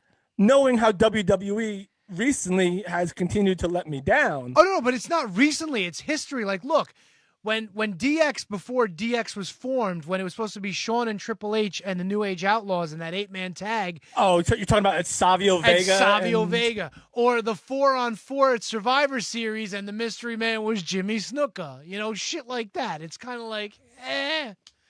Who were you expecting Asuka's partner to be? Were you expecting Charlotte? No, I was not, and that's my fault because everyone else on the planet apparently was. Well, maybe they knew something that we didn't know, but I'm thinking it's going to be somebody like fucking Natty, or like maybe Mickey James. I thought it was or gonna. some I thought it was shit. gonna be Lana. I thought they were gonna let me down, and it would just be Lana again, right? That was her partner. Yeah, I like just coming thought- out like all crippled and shit, and then she gets beat real Yeah. easy. And or maybe a Kyrie Sane one night off return. I thought that in my head, but And the- then even if Kyrie Sane does come back, they're not winning. well, that's the thing. Like the logic said, like what the fuck have they really done with Shayna Baszler and Nia? I mean, like everything's kind of like Nia's been putting Lana through a table every week, and it's like these guys really haven't done much. Like you're really gonna take the belts off them without even trying to move them at all? It's like it was weird. And plus, fucking, I'm so sick of Charlotte. No offense. Go ahead, Matt. I'm sorry. Tony, no one gives a shit about the WWE women's tag team division. So Wait. Look, if we could spend some time on the picks for Ring of Honor, we could definitely spend some time on the No. women's I'm not division. saying. I'm saying the reason why they took the titles off of them is because nobody gives a shit. I mean, that's probably a fair assessment. Well, no, it's the reason they took the title off them, and the reason why Charlotte is back, even though I can't, for the life of me, understand why they brought her back for this throwaway pay-per-view, air quotes. It makes no sense to me unless they're building a match at Rumble, and then maybe they're building Who knows if Ronda Rousey will be back, and maybe they'll be doing Ronda Rousey Charlotte at WrestleMania. Who knows? Like, but to me, it was a waste of Charlotte's return, because if whatever numbers we are allowed to look at for network numbers, I don't know if they even air them or pay-per-view numbers anymore. This will be like the least. This is like Great Balls of Fire bad, probably. Yeah, and the other thing is, like, now you've got your women's champion teamed up with, like, the almighty Charlotte, and then how the fuck do they lose? You know what I'm saying? And then it's either, like, Charlotte's the golden goose, she ain't gonna lose, so now Asuka's gonna lose? And this is where Matt's point comes in, because nobody cares about the women's tag division. Also, don't forget, there was a time in 1997 where I'm pretty sure Shawn Michaels and Stone Cold Steve Austin were the tag team champions. Yeah, this is more about the interaction between the two of them as opposed to the tag team titles. And you essentially have a built-in story right there. Like, Charlotte came back. She is Charlotte Flair, so she's going to act like Charlotte Flair. So her and Asuka as a tag team, when they lose to, like, Liv Morgan and Ruby Riott because somebody accidentally hits the other one in the face, then there you go. They are no longer the tag team champions. And now you can do Asuka versus Charlotte for whatever SmackDown championship. What champion is she? For the 5 millionth time. I think the Raw champion. Yeah, Asuka's the Raw champion. I think Bayley SmackDown. You could say right? for the 5 millionth time all you want, but I would much rather watch a Charlotte Flair Asuka match than fucking Asuka against the fucking Lacey Evans. I don't know. I don't even know who's in the WWE. You wouldn't want to watch Lana against Carmella? I have zero interest in seeing Lana do anything, and I've seen Lana do lots of things. That's a good point. Zero interest. I love the Riot Squad, by the way, though. I think if there's one plus in that division, it's Liv and Ruby. So just put that out there. Did you see? Also, Billie Kay's promo, her interaction with Asuka was hysterical. Billie Kay's talented, man. Is incredible. What did you say, T-Donk? Oh yeah, did you see the Viking chick is pregnant with the other Viking's baby? Yes. What the fuck's her name? I don't even remember her name. Sarah Logan. Sarah that's it. Logan. There you go. She's gone though. No, I know she's gone. You know, but congratulations. Vikings like to fuck. Of course they do. What else are they gonna do? It's killing and fucking. That's a great lifestyle. Yeah. I wonder I'd who say they've been so. killing lately. It's a great question. You think they've murdered somebody and like hid the body? I mean, if you're gonna live the Viking lifestyle, you might as well go all out, right? I'm gonna refrain from any comments on this because so I go between wrestling and murder. So I'm in like a real murder stage right now. I'm reading a lot about murder. I'm watching a lot about murder. Two things that aren't necessarily mutually exclusive, as we saw in the main event of TLC. Oh boy, you want to go to the main event of TLC? Well, in fairness, the main event of TLC was the only thing I watched because I wanted to make sure I watched it. I wanted to make sure that I saw this big finale where they fucking burned a man alive and, you know, all this other shit. Tony, you watched the one thing on this show that you should not have watched. No. I watched it because everybody else was talking about it. And that was, all right, fairness. I did watch the opening match just because I knew The Miz was involved and I wanted for you to talk about it with me. Because how disappointed are you that Miz cashed in and fucking wah wah? It's all right, Kev. I put it behind me until you just brought it up. And now, not only, listen, I'm happy that they got the Money in the Bank. No, see, I'm not even happy about that. The Miz. They took it off of Otis and pissed it away anyway.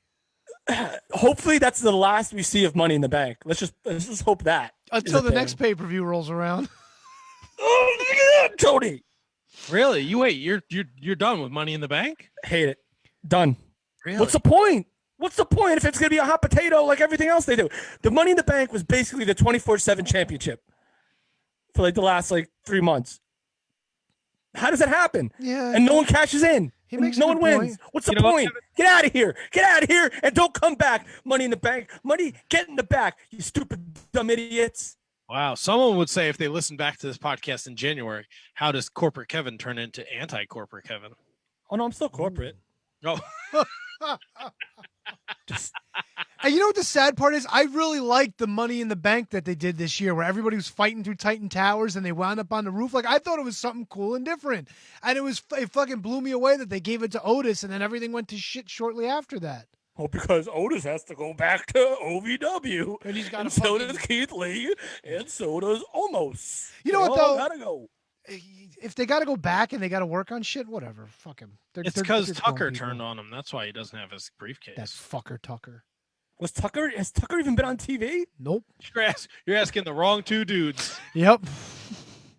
And my statements are true. You cannot watch zero WWE and just watch the pay-per-view, and every pre-match package will catch you up in about a minute and a half, and you're good to go. No, some of those pre-match packages go like 6 minutes now. It fucking took like 18 minutes before they got to the first match. I'll take fucking 6 minutes over sitting down and watching 5 hours of SmackDown and Raw every week. I'll tell you that right now. No arguments here, my man. Holy shit. Put on Raw right now, I dare. Put on Raw right now, I dare you, Matt. Put it on. No, I will do no such thing. Tony, put it on. I dare you to put on Raw. I have to make sure Ben Roethlisberger does not put up 30 points tonight so I can advance to my fantasy football championship. I hope he fucking puts up 5. I hope he puts up 5 too. That means I fucking win and get to go on and play for the money, brother. Oh, Wait, what happened? I thought you had Derek Carr. I was in the semi 2 leagues. I thought maybe it was a 2-quarterback league. No. I lost the one with Derek Carr put up 2 points and it was and he got hurt. Tony, if you're gonna watch anything from this show, Inferno match is probably second to last thing on the list because I didn't think the tag match was anything great. Which tag match? The women's, excuse me. I didn't think the women's on the card. I think I would put the women's match second to last, and then the Inferno match my least favorite. The Inferno match was actually well wrestled. I think they told a good story during that match. It was the finish that was just complete fucking dog shit. Oh, it wasn't even the finish. It was all the shit after the finish, dude. Corporate dunk. The story was fine. They'd never announced Randy Orton as the winner. There was no bell. There was no fucking Mike Rome going, and the winner, Randy. It was weird. So then it shouldn't count for anybody. I was gonna say. I hate first of all, I hate the fucking Inferno match. Yeah, why do they bring it back? I have no idea. Every time there's a body slam and a big move and the flames go up, what am I, fucking 6? Knock it off. I don't give a shit. You know, I'm going to be Corporate Tony, and I'm going to tell you, for Fastlane in February, they're bringing back the Punjabi prison. Good for you guys. Is Jinder Mahal going to be involved? Yes, and they're bringing back fucking, what's his name, too? The Great Khali, so he can murder someone again. They want more murder on the TV. Matt, if you go back to the original Inferno match where, like, the impact of the ring and the fire was actually on the ring, like, do you remember that? Like, yeah, it was right at the ring. That I was cool with, but this, like, the flames are like 6 feet away. What does that even mean? Well, Kev, in fairness, I get your point, but in fairness, they said it got pretty fucking hot being in the center of the ring with all those flames directly around it. I'm talking to Matt's point about how, like, what am I, a child? These quote unquote Infernos are so far away from the ring that if you body slam them on the ring, it makes no sense for them to go up. Even at the end, the post match, when he just throws a match on Bray Wyatt should be the only thing going up in flames, not the freaking Thunderdome, not like Joey, Cola over in Kalamazoo with a big flame in front of his face. Matt's 100% right. What are we, like, children? From Kalamazoo, Joey Cola. Joey, that's a comedian's name. I did know. not want to mention. Somehow it just flew in my head. I don't know how that happened. Well, because he's from Kalamazoo. That's why. But Matt's 100% right about that. And at the end, too, why are all these flames going up in the Thunderdome when he just threw a tiny little stick match on Bray Wyatt? Can I give a hot take? In an Inferno match? You sure can. I really hope that this is the end of The Fiend. I think I'm fucking done with it. I'm done with it. Wait, Scorched Earth, Tony. Scorched Earth. What happened to Alexa Bliss? Is she still? Well, she's still hot. Yeah, she's still fucking hot, dude. She can still get it. Come on now. Yeah, there's still a lot of fire going around her. That's fine. First of all, take it easy, you two. All right. What's the story with her though? Is she still? Yeah. Bray Wyatt. I think the so. Funhouse Fiend or whatever the fuck. I mean, you watched the recap before the match. She was in it. Yeah, Randy Orton took her out of his arms and he threw her back to her like she was hot potato. No, she's like the Money in the Bank. So she's still, because the Fiend is not dead. You can't murder somebody on TV. Let's be real here, people. Oh, you can. That's a good point. It was just a dummy. you dummy. You Well, big dummy. going back to Tony's Money in the Bank match, they threw Rey Mysterio and Aleister Black off a roof. Well, we haven't seen Aleister Black on TV since. Holy shit, you're right. But there was a second floor ceiling there. There was a second roof. It was like JFK. It was the second roof over there. The match was fine. I don't know. Like, he lit him on fire. What? I don't get. I mean, Hey now. Taking away from what was a really good pay-per-view up until then. yeah, I thought the Drew McIntyre AJ Styles match was fun. I kind of wish the Miz would have waited till the end to try and cash in, but like, he got involved in the match. Well, to be fair, Seth Rollins did the same thing. Can and they made it a triple threat match. Can I ask a dumb question? Sure. What's stopping someone like an Omos or a John Morrison from just running up the ladder, grabbing the belt, and handing it to the person that they fucking want to win? I have a question. Who's a Omos? The big guy that was with fucking AJ Styles. Oh, Blood Diamond? Omos. Yeah, Blood Diamond. Almost. Blood Diamond? I don't. Was that the movie Blood Diamond? No, I was calling him the Enderman from fucking Minecraft. Yeah, he's a big boy. I don't know what's stopping him from, because I don't know. They're Like not in the fucking match. John Morrison should have just ran up the fucking ladder, grabbed the belt, and when he cashed it in, just go, "Here's your belt, champ. There you go. Done. And then we have the Morrison rule from now on in fucking Money in the Bank matches. What? Well, how about this? How about Morrison runs down, hits almost with a chair, and then can't find a way to leave when he just came in that same way. Like, he's like going back and he's like, "Oh my God, what am I gonna do with this chair? How do I get out of here?" And why? And why is this not a 2-on-1 from the beginning? Why aren't AJ and Omos just fucking beating on him from when the bell rings? You know what I'm saying? Like, I mean, Tony, it's. I know, but it's a huge. There's a code. There's a code here. It's a huge loophole in law. You think Omos gives a shit about a code? Motherfucker got hit in the back with a chair and the chair crumbled on him. AJ Styles does not pay Omos. His name is Omos. Omos, Yeah, I think isn't it's it? OMOS. I think, Omos. right? Omos. He almost got a name. Fucking almost needs to go back to the fucking name tree and get a better fucking name. Box of gimmicks. You don't think AJ Styles pays Omos to watch his back? I can't say his name. Oh my God. Almost. I like it. You almost got it right. I like Omos. I thought if I had to give an MVP award to this show, You would go to MVP. Give it to MVP. no, I'd give it to Carmella, because I thought Carmella really looked really fucking good. And I don't know if it's because she worked with Sasha or not. And anyone involved in that Kevin Owens Roman Reigns match, that match was fucking great. Yeah, that's another little curmudgeon, I guess you could say, is the amount of Jey Uso involvement. I understand why. I get it. I'm not an idiot, but just like sit a couple plays out, man. Like, Yeah. Like, this match could have been so good, and you could have had Roman Reigns still.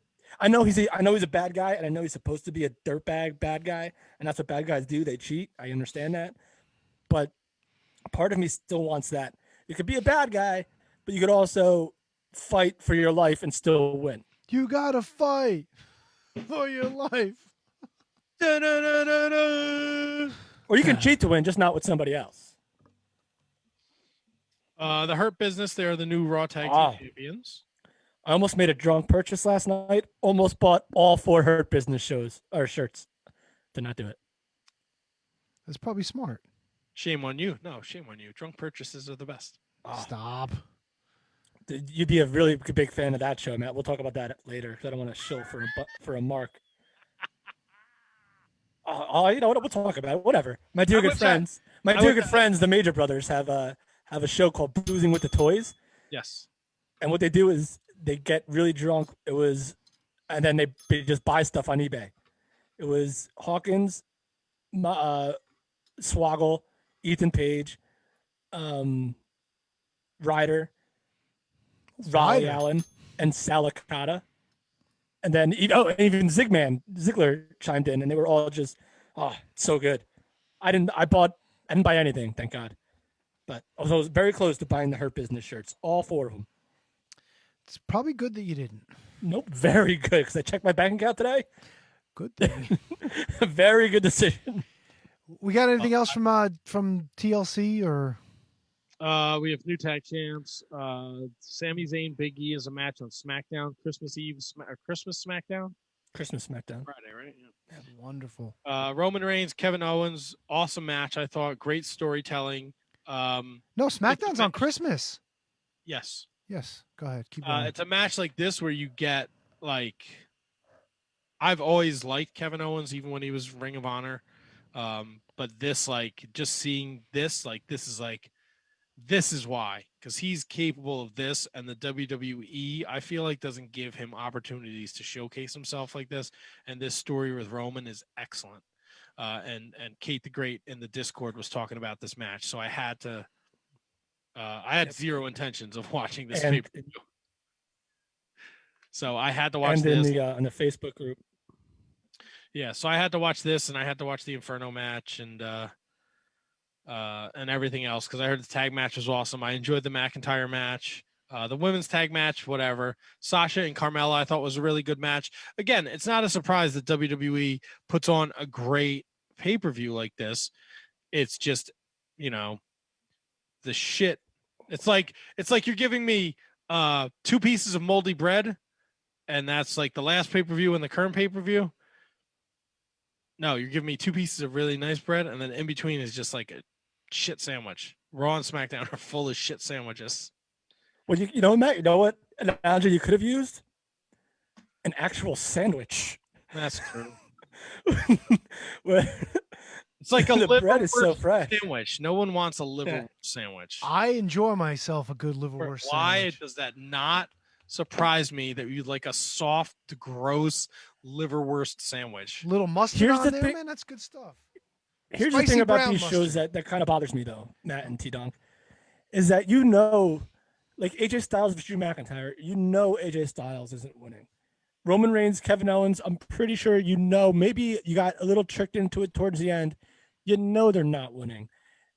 WWE is a 3-month season. Maybe if you want to split it up to like 2.5 in the beginning of the year and then 2.5 at the end of the year for Survivor Series and SummerSlam. Everything else, like while the matches are great, while everything is good, you just know that like nothing major is going to happen unless the stars completely align for it to. So like going into is like Roman Reigns is the hottest thing ever. Is Kevin Owens going to beat him? No, he's not. Drew McIntyre, you haven't done it, is the victim of the worst timing ever with this pandemic. Is AJ Styles going to beat him? No, he's not. So we all know this is leading to some sort of blow off either at Rumble or Mania for everyone, and hopefully there's crowds there to make it worth it. Otherwise, it's just going to be another lame duck year. Fair enough. And I'm okay with that because I don't watch WWE, so I don't give a shit. Fair enough. I don't know. It's just nothing. Matt, with you, I don't watch it either, really. I don't want people to be like, "Oh, Matt doesn't like wrestling. Matt doesn't just like good wrestling." Listen, you fucking hand jobs, all right? Tell me a fucking story. Roman Reigns, Kevin Owens is a great story. All right? I guess there was a story with AJ and Drew. I don't fucking know. I don't know. No, it's been terrible from what I understand. I don't have 5 hours to waste every week. I watch a fucking pay-per-view. Give me 3 hours. Give me the recaps. I'm good to go. I'll talk shit about it. You can tell me I don't know anything, and then we'll talk about something I do watch every week.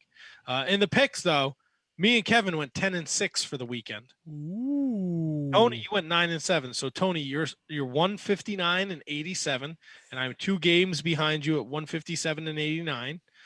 Kevin, you're at 155 and 91. 4 games behind Tony and 2 games behind me. It's a tough hill. Getting down to the nitty gritty. We are getting down. We have Wrestle Kingdom. I'm pretty sure that MLW show is like a pay-per-view quality show, so we're definitely picking that. It's not a pay-per-view though. You don't know that. It's free. We know it. Kings of Colosseum. We talked about this. It's on YouTube. It's on for free. Yeah, but that doesn't mean it's not a pay-per-view quality show. If they listen, give us if more we were picking pay-per-view quality shows all year, we would have fucking been like 400 and 200 apiece. If they give us more than 5 matches in an hour, I'm going to say it's pay-per-view quality. They're touting it as a big show. Well, I'm behind, and I need every pick I can get, but I'm going to have to side with T-Donk on this. Yeah. All right. Well, we'll see where the cards fall. Because if that's the case, then we only have Wrestle Kingdom and Hard to Kill. And I don't know if there's an NXT UK somewhere mixed in there. Oh, We stop at the Rumble? The stopped Rumble is before where the we Rumble. started last year. Yep. So yes. Ooh. So we got All right, so we're picking MLW. It's Can't all wait coming for down. some MLW. It's all coming down to Jay White, baby. And I know where Tony's going. that cocksucker had both belts and he was cutting promos again. Who the fuck does he think he is? But that's what happens when you get pinned by the switchblade. Fuck him. Switchblade. No, fuck you. Hope he falls on a pair of scissors. Language. I hope you eat a fucking a pair of scissors. Yeah, there you go. I hope you eat a pair of scissors. Oh. We All got right, a it's lot time more. to take the time to support those who support us here at the Shining Wizards. You know what, Kev? That's a great idea. But what do we always do before we get to that point? Go get another drink. Yeah, there Yeah, you go. stumble over your words. Back after this. Oh, it's that festive time of year again. The holidays are upon us, and you've got a lot of shopping to do. And you're going to probably do some of that shopping over at Amazon, right? But we don't want you to go to Amazon.com. No. We want you to head over to Amazon.ShiningWizards.com. See, when you use that link, you're going to pay the same great low prices. You're going to have access to your Amazon Prime and all the bells and whistles. But a small percentage of what you purchase is going to go to support the Shining Wizards. It's not going to cost you a thing. It's going to help us out. It's like you guys are giving us Christmas gifts all year round. You're doing your shopping with Amazon anyway. Just head over to Amazon.ShiningWizards.com and help your boys out so we can all have a Merry Christmas. Your recognized symbol of excellence in sports entertainment broadcasting from the current to the way back. Join the Impact player Phil Rea and the Portuguese man of war Choppy for the Turnbuckle Throwbacks Wrestling Podcast. Live every week on rantemradio.com. Get all our episodes over at iTunes, Stitcher, TuneIn, Audio Boom, Google Play, ShiningWizardsNetwork.com, and TurnbuckleThrowbacks.com. All those moments will be lost in time. Like tears in rain. In a world where Hollywood tries to tell you how to live while doing the exact opposite, where fresh ideas are tossed away for a cash grab reboot, where the media has become nothing but propaganda and freedom is traded for what they tell you is security and safety, there is Inconclusive Breakdown. Your weekly look at current events and entertainment with no political correct BS. Just news and uncensored opinions, everywhere you get podcasts. A proud member of the Shining Wizards Network.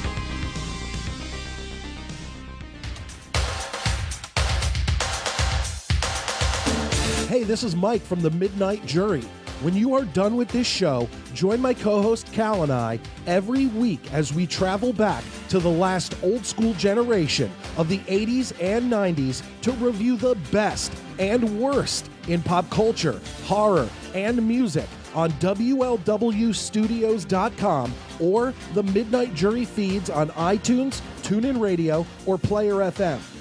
Go back in time when it was all about VHS, arcades, and hanging out at the mall. And remember that every second Saturday of the month, we go live at 8 p.m. Eastern Standard Time on rantemradio.com, which includes taking your calls. Once again, that's the Midnight Jury, where the 80s and 90s return from the dead on iTunes, TuneIn Radio, Player FM, and our home, WLWstudios.com. We'll see you there. Horns up! This is Rock from Radioactive Metal. Join Snowy, Kareen, Aaron, and myself right here on the Shining Wizards Network every Friday for your weekly metal fix. We talk to all your favorite artists, cover all the latest metal news, cover all the latest releases, and feature brand new unsigned bands.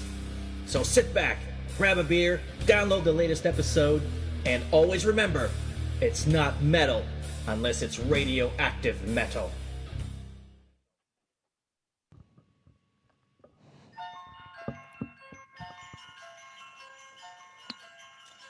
All right, let's take the time to thank those that support the Shining Wizards over at our Patreon.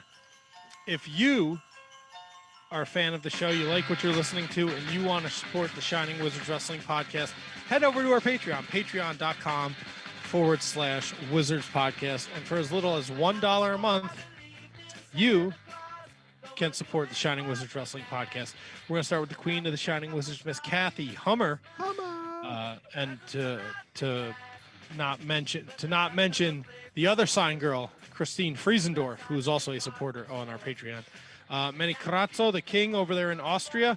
Danny and Anthony Rusinello, the SWP, the AOP of the SWP. Ryan Arthur over at elementary.com, Elementary Brewery. Check them out over here in North Jersey in Hackensack. It's elementary, ALEMENTARY.com. Sean Toe and Sean Calejo. Brett Simonello. What do you hear? What do you say? Kate, the Great Hensler over at OnDeckIC.com. Kate has a brand new podcast with our good friend, Kevin Gill. It's called What's Good? It's a pro wrestling podcast. So check that out. It's about 40 minutes. It's a real easy listen. And they really put over positivity in the pro wrestling industry. And they highlight what some of these professionals are doing out there. AC Romero's weight loss. Talk about GCW. And it's really just a great, easy listen. So check them out. What's Good? Pro Wrestling with Kate the Great and OG Kevin Gill.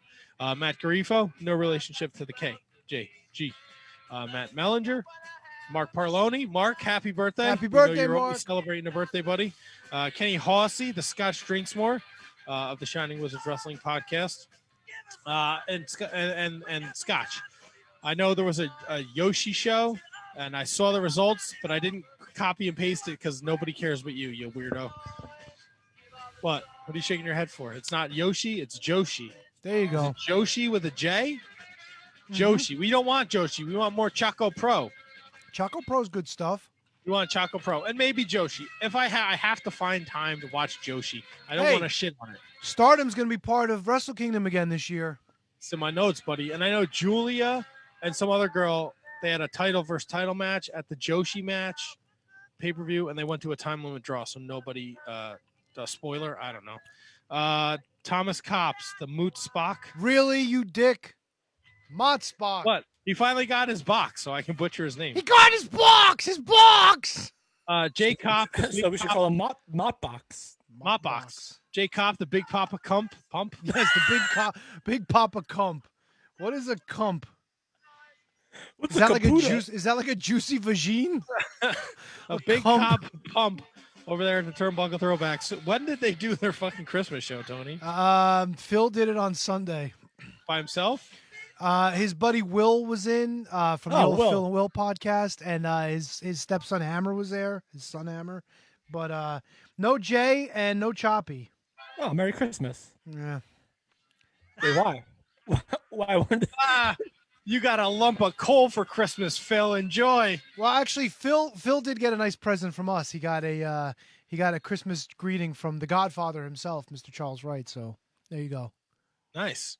Michael Hammond, David Henry Bauer III, his pal Antonio Hosserman makes experimental music at harvestmanrecords.bandcamp.com. Matthew Birch, TJ Vegas, and Mr. William Mercier Jr. Lives are going to be in William Mercier's hands. Merry Christmas, everybody. I found a video on YouTube where it chronicles the 10 matches that Waylon Mercy had in the WWF. And it gives a letter grade to each one. It's pretty I'm going to need hilarious. you to send me that link. It's pretty hilarious. I'll find I would it. I would also like to see that. Dude, William Mercy or William Mercy. Wow. Lives are going to be in William Mercy's hands. I'm Jim Cornette. Goddamn. Oh, that almost rhymed. Look at this snazzy Shining Wizards mug I'm drinking out of here, boys. Fancy. You can get those nowhere, so. That's right. Let's plug something that people can't buy. Fuck them. You know what you can buy? Buy yourself a clue. Listen up, Tony. Kevin. Oh, no. What are we 2020 buying? sucked. It's a new year, new balls with our sponsored Manscaped.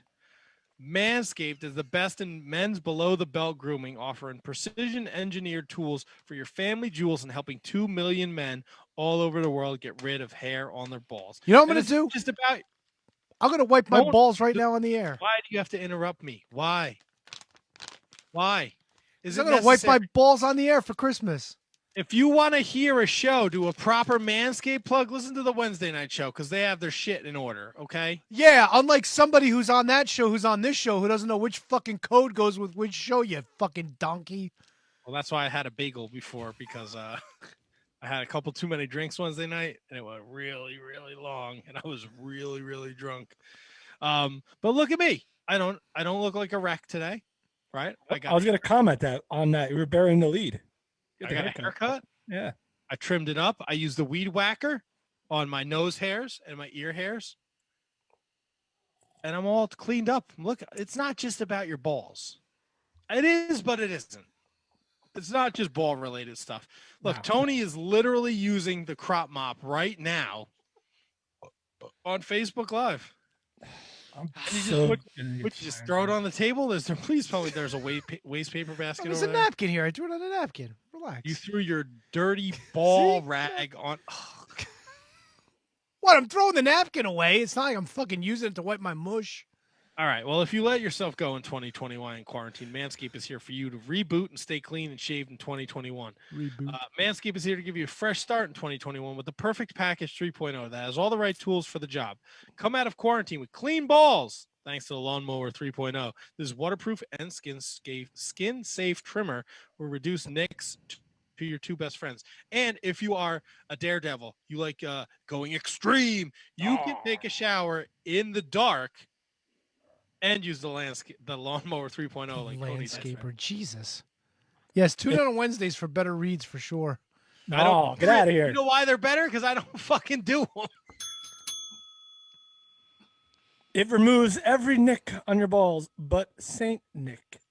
So it doesn't remove nicks. I know, Tony. I was really hoping that you didn't catch that. I meant the only Nick you'll be seeing for Christmas is Saint Nick. Yes, Cha-ching! it prevents nicks of all kinds except Saint Nick. This is why I'm drinking coffee in between segments. Nice. Well, check it out. Tony just used the fucking ball mops. They have the crop preserver. They have the crop reviver. I use the spray on my feet so my feet don't stink like dog shit. The foot duster, it's fantastic stuff. And you can get all of this and more at manscaped.com. If you put in the code WIZARDS at checkout, you get 20% off and you get free shipping. So check out manscaped.com. It's 20% off with free shipping at manscaped.com. Use the code WIZARDS. Happy New Year to your balls. You know you're going to get fucking gifts on Friday. You're not going to like them. You're not going to want them. Some fucking lame ass is going to give you a gift certificate, a gift card, which is fucking lame. There's no thought goes into that. Whoa, what? I'm a big gift card guy. You're a fucking loser. No. I like getting them. And I like I give me all the gift cards in the world. Save your thoughtful gift for yourself. Give me a gift card. I'll rock and roll with that for the rest of the year. Get out of here.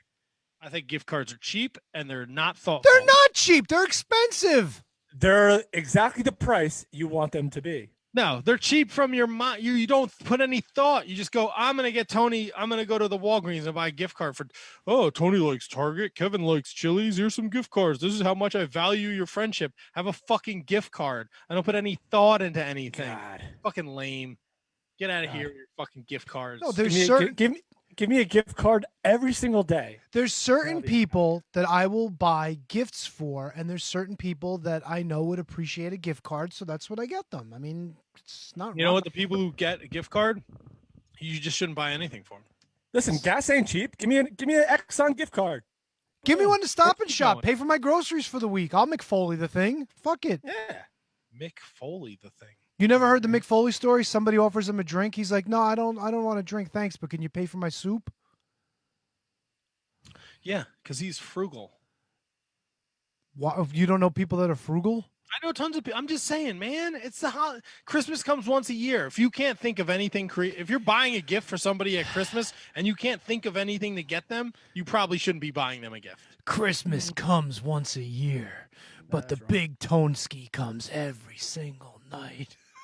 So we failed miserably at promoting our Deck the Balls contest. We did. Sure did. But we did have an entrant. Can we play this? We can play the entrant. Talk amongst yourselves. I'll load it up in 20 seconds. It's no surprise. We are blessed as a podcast to have amazing people support us. Everybody in the Discord, we talked about it at our 9-year anniversary show. The video that Kate put together, everyone on the Wednesday night show, Kevin's comedy friends. I don't know if anyone Tony knows actually supports the show, but I know Kevin's friends support the show. Our friends support the show. They're always fantastic. Although KP Burke needs to stop sending me like weird Facebook messages with like, he just sends me weird. I don't know what it is. I don't understand. Yeah, he's like my best friend, and he does it to me all the time. It's like borderline, like, I don't know, creepy, weird. I don't know what, if he wants to fuck me in the butt or the cartoon's a butt fucking. I don't know what it is. Yeah, it's weird. It's weird stuff. I know what it is. Let's move on. Yeah, so it's weird, but we've been blessed with great people in our lives, and they support the show, and we tried to run this contest, but I think we kind of got lost in the. I don't know. I booked too many guests one week, and then we drink too much the next week. I don't know. We didn't promote it properly. But Kate the Great, she came correct. Right. With a fantastic entrant. Now let's go over what it actually was, since we. No, can we just play it? It's over. Let's just play it. But we promoted it so bad, people are not going to know what this is. So it's they'll know what it is. All right, fine. All right, Tony. You know what? Here's Kate's. Be a Grinch. Be a Grinch, Tony. Go ahead. Here's Kate's entry to the Deck the Balls contest. Have yourself a less hairy little nutsack. Clean your balls up right. Use the code WIZARDS at checkout tonight.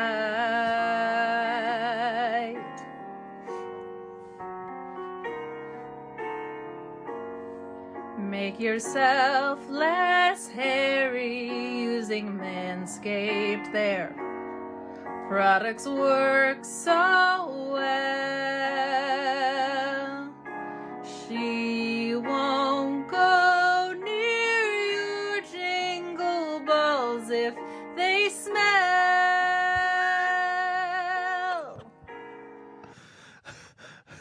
How great is that? That was where it ended? Yeah, it had to be under a minute. That was one of the rules. Oh, fantastic stuff, Kate. Fantastic. Oh my God. See, that's what a great artist does. They leave you wanting more. You want more, you say? Listen to this. Pew smelly balls got hairy balls. What can I say? Manscaped today. Lawnmower 3 technology. No nicks or scrapes. Very skin safe. Go to manscaped.com. Use code WIZARDS and you're done. Do your ball smell? Everyone can tell. Crop cleaner soap. Now they smell dope. Clean up your balls, soap sprays and all, both freshly shaved, fresh balls are right. Girlfriend or wife, grab a crop wipe, now see her smile, it's been a while. I shop at manscaped.com, use code WIZARDS when I check out. It will get you free shipping, and you'll save lots of money. 20% money well spent, balls are okay, thanks to Manscaped. Bitch. You couldn't put a bed under that? Do you realize how I fucking threw this together? I wrote 9 verses. And you said, I believe you said 20%. Yeah, I know. I was fucking stuttering all over the place. This was all one take. I was laughing after like the second one. Oh, great job. And I couldn't really put any effort into it because I don't want my family thinking I was singing about balls. Otherwise, I really went with the gusto. Tony, this Friday, I'm going to need you to go around to all your neighbors and sing this song. I'm going to send it to them all on CD. I might set the lights. Nuts! I might set it to the lights outside and just fucking let it play on loop for 6 hours. Holy shit, that was hysterical. So I won? No, Kate won. Whatever we're giving away, I don't know. Wow. Thanks to our 2 entrants. 1.5. Come on, those Holy were pretty shit, clever. no, They were pretty clever lyrics, right? Oh my God, I'm fucking corpsing over here. I can't wait to listen back to that. I can send you an MP3. Oh my God. You want to stay in the Christmas spirit? Not really, but go ahead. Oh well, TNT they're doing the Christmas story. You know, they show it for 24 hours in a row. Oh yeah. They were going to use AEW talent to reenact scenes of a Christmas story. So, but they're doing that. That's coming up on Christmas Day, no? Yes, it will be all part of the 24-hour marathon. And the scenes will also be on TNT.tv and TNT's YouTube account. The scenes will AEW will raise awareness for Culture City, a nonprofit focused on sensory accessibility for those with autism, PTSD, anxiety, and other sensory element. Oh my God, Ailments. Fuck, dude. Whew. Elementary, the brewery down in Hackensack. All right, so MJF is going to be Ralphie. Cody and Brandy are Mrs. and Mrs. Parker. Chris Jericho is Santa Claus. Their last name is Parker? Yeah, Ralphie Parker. Never knew that. Eddie Kingston is Schwartz. Scorpio Sky is Randy. Randy. Ortiz is Flick. Dr. Britt Baker is Miss Shields. Ricky Starks is Farkas. Allie is Dill. Who is Dill? Mrs. Doe. I don't know. Frankie Kazarian is Dill like maybe like the girl that like talks to him while he's online to see Santa? Yeah, Mrs. Doe. Like, I like what does he say? Like when they're on the line to see Santa, then the Wizard of Oz people. I like the Tin Man. Is that Dill? I don't know. I didn't know those people had names. Frankie Kazarian is the elf. Luchasaurus is the freight man. And narration and stage direction read by AEW announcers Jim Ross and Tony Schiavone. Oh, great.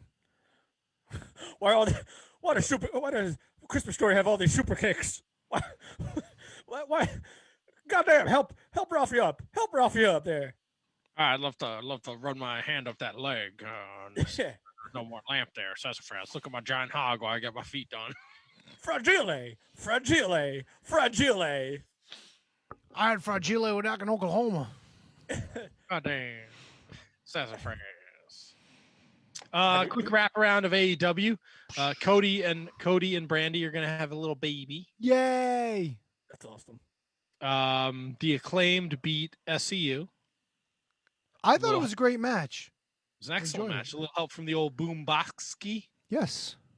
Get away, Nelly. Love it. Nelly. Love the Acclaimed. So they'll get a title shot at the Young Bucks this Wednesday at the Holiday Bash edition, which will happen after the NBA game, 10 p.m. or so, give or take. Which means that the post show is going to be about 2 a.m. Post show is might not happen until the weekend because I don't know if it's going to happen this week. We're still trying to work things out. And I'm pretty sure Impact this week is a best of, so I don't think I'll be doing the tweeting. Yeah. The next 2 weeks of Impact are best ofs. What else? The Young Bucks. They announced Kenny Omega and Rey Fenix for the 30th. And that was what came out of the Kenny Omega Joey Janela match. What else happened at Dynamite? Matt Hardy. A picture that we have never seen again since. I think he's still. I think he's in Texas, maybe. I don't know where he is. Matt Hardy and the Private Party beat Hangman Page in the Dark Order. We get a little Inner Circle interview where it seems like MJF's trying to put himself over, and it's annoying Jericho and company. Cody Rhodes beats Angelico. Tony's boy Miro does an interview. Did you catch that, Tony? I did not catch the Miro interview. It's all about the likes and the subscribers and the ratings. That's all he cares about. Wonderful. He doesn't give a fuck that he's been fined $75,000. That was pretty funny, actually.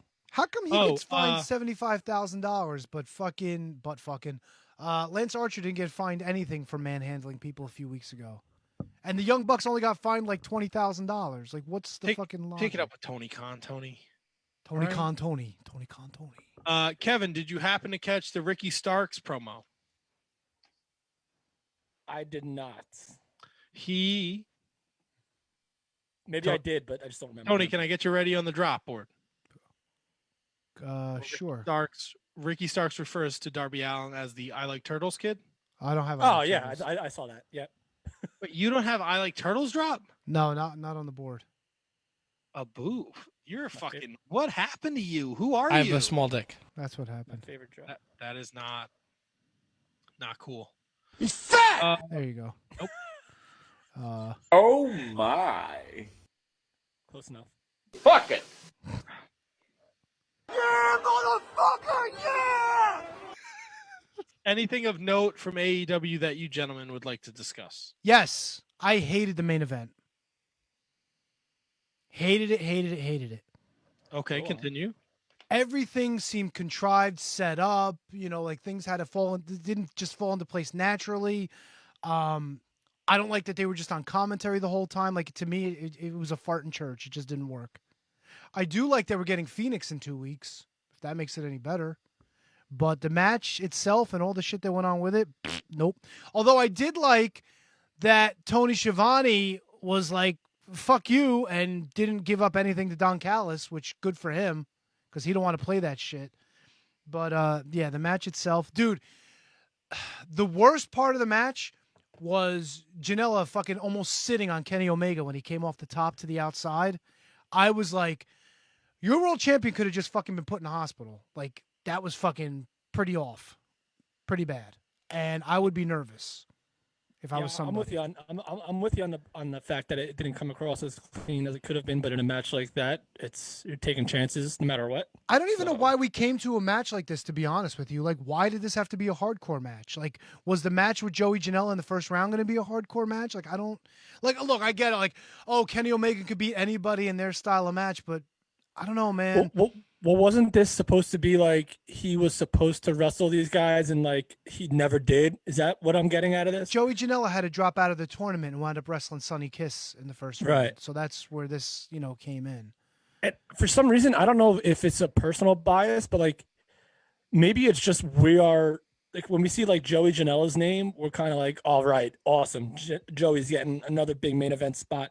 But I don't know if the rest of the world sees Janela the way, like through like these like beer goggle glasses that we do, if that makes any sense. Like, so, I think that I love Joey, and I watch him in any match that he wrestles on TV. I don't know if the rest of the world sees Joey the way that we do. Joey, I think, is missing that next level step at this point. I think since AEW debuted, and I don't want to shit on him because I like Joey, but he's just kind of like a one-trick pony at this point. See, I don't think he is. I think this was kind of like, I think that their matches were so like, I guess like, social media like worthy. Like they were making the rounds. Like their first match like was awesome, and the first match was the one that was, God, what was it? Unsanctioned. Yeah. Lights out. And then they did have a match on TV after that. I believe they did. Yes. And so like I feel like there's some sort of allure there between Janela and Omega that I think is real, but not real enough to capture the whole world to watch it. I don't know. I could be speaking out of two sides of my mouth right now, but look, I even went back and I started watching some Janela stuff from a few years ago on the Independents, and something's just not translating. I kind of like liken it to something working in NXT but not working in WWE. Like something just like isn't clicking. Like you take a look at guys like you look at the Acclaim, they just came up. You look at Top Flight. You look at a lot of these guys that are like coming in and all of a sudden, boom, they're thrust into the spotlight. And for some reason, like Joey's been left behind. And I don't know if it's a lack of connection or if there's some sort of disconnect there. I don't get it. I will. So Joey got his fame from being like the deathmatch guy, doing the deathmatch spots with Zandig and stuff. But Joey can wrestle. I will liken Joey to Jonathan Gresham. Jonathan Gresham is a wrestling machine. And when he got to Ring of Honor, he was just that. There was no character there. Joey being the bad boy, I don't know if that needs to be turned up more. Like Gresham now as a character, he's the octopus. He has the foundation. There's more to him. I think to Tony's point, Joey needs something like that. He needs more. The tag team with him and Sonny Kiss is great, but I don't know. I just think there needs to be like a little more behind Joey. I don't even know if I agree with those two being a tag team anymore. Well, here's Tony. I'm sorry to cut you off, but here's what you got to do. It's one of these shit or get off the pot situations. Put more emphasis behind this tag team of Joey Janela and Sonny Kiss. I know, Tony, you just literally said before I cut you off that you don't know how you feel about it. I am all about that tag team, but in a world that's full of tag teams, they're going to have to make their choices. And like we've said before, we don't know in 3 weeks. Maybe they like they did with all these other. Remember, not too long ago we were complaining about LAX or Proud and Powerful, about how we thought that they should be used better, and it's just a world full of tag teams. So either put all your spoons in the Janela and Sonny Kiss poison. Poison. Whoa, hot take. Porridge. Or just figure out something else to do with them. But, Matt, you had something. I think the beauty of AEW is that they don't rush everything. So we went months with TH2 flying under the radar, and then they were put into a pretty relevant spot where they got themselves back on the map. And through that, they also helped elevate Top Flight. And now we're seeing Top Flight involved more. Top Flight against MJF and Jericho next week, Wednesday night, is fucking huge for them. Yeah, but we were saying the same thing about Private Party not too long ago. Right, but it's about picking their spots. Like they had that big 12-man tag match, and they brought up the fact that this is the first time we've seen Proud and Powerful in the ring, let alone with best friends since their big blow-off parking lot brawl. It's just about finding the spots. Like we're not seeing a lot of Lucha Express, but we got that vignette package on Dynamite. So maybe we're going to start to see a little more Lucha Express, and we're going to, Jericho and MJF are not a tag team. They're not going to run roughshod on the tag team division and challenge the Young Bucks. They're there to serve a purpose. They're going to put Top Flight over. But I don't know if I'd go that far quite yet. No, put them over. No, I don't mean like winning. put them over like they're going to win, but they're going to. This is their chance to shine. Shit or get off the pot. Like the Acclaim. Do I think the Acclaim is going to beat the Young Bucks? No, but. No, those guys work together as a team. I think they're doing a fantastic job, and they're coming out hot, and they've been looking good. We get a little rub from the Acclaim, so maybe they're just waiting to put a little more rocket fuel into the Joey Janela Sonny Kiss tank. I'm kind of with Tony though. Like they tried to make a big deal out of the announcement, like Kenny's going to defend against Joey, and I was like, yeah. How about this? How about we get Joey Janela doing his own thing again, and maybe we have a big coming out party for him. And now hold on, we've got Nyla Rose in the women's division, and I know that Sonny Kiss has come out and said that you can call him he or she or whatever because he fits all molds. Maybe I'm crazy. Maybe Sonny Kiss moves to the women's division. Maybe it sparks something. I don't know. That's not an old man Tony thought. I'm a little taken aback by that. Yeah. Look, I like it, but I don't, I'm just trying to find a spot. Like, like everybody was like Nyla Rose, like, she, like, they pretty much treat her as a woman now anyway. And the whole thing was, well, Sonny Kiss could be whatever you want Sonny Kiss to be because he's like that, so why not give it a shot? Yeah. Who I don't hate it. What's the worst that could happen? It fucking goes over like a fart in church, and then you go back to square one. You try to figure something else out. I don't know. And to be fair, nothing can be worse than the stuff that Brandy is involved in. So I say go for it. Well, if Brandy's going to be on the shelf for the next couple of months, that's not a bad thing in itself. So Oh, and by the way, I love Vicky Guerrero. I think she's great. She's a perfect mouthpiece for somebody who can't talk. She's got to learn to lay them fucking boots in, dude. Holy fuck. Did you see her trying to kick fucking, was it Swole at the end of that match? She was like, like when there's a paper thrown in the ring and the referee kind of scoots it out like soccer style, like with the inside of the foot to try to, I'm like, are you fucking kicking her or are you just fucking kind of scooting her over? Like, come on, man. If you're going to lay him in, fucking lay him in, Vicky. You're kicking a fucking pro wrestler here. Come on. Lay them shits in, baby. It ain't ballerina, for God's sakes. That's right. All right, I'm gonna push a couple of these things to the side because we're definitely not gonna get to them. All right, what else we got? Impact, Kevin. This was kind of I'm like the intrigued go to know home what they show are. at the end of the year. So we saw Tennille beat Should Alicia. have pushed that to the. Well, there's the stuff at the end that's really the news breaking stuff. Oh, okay, gotcha. But Tennille Dashwood beat Alicia. Chris Bay beat the new X Division champion Manic by DQ. Kira Hogan and Tasha Steeles defeated Rosemary and Taya Valkyrie in the Knockouts Tag Team semifinals, so they're in the finals. Brian Myers beat Josh Alexander by DQ.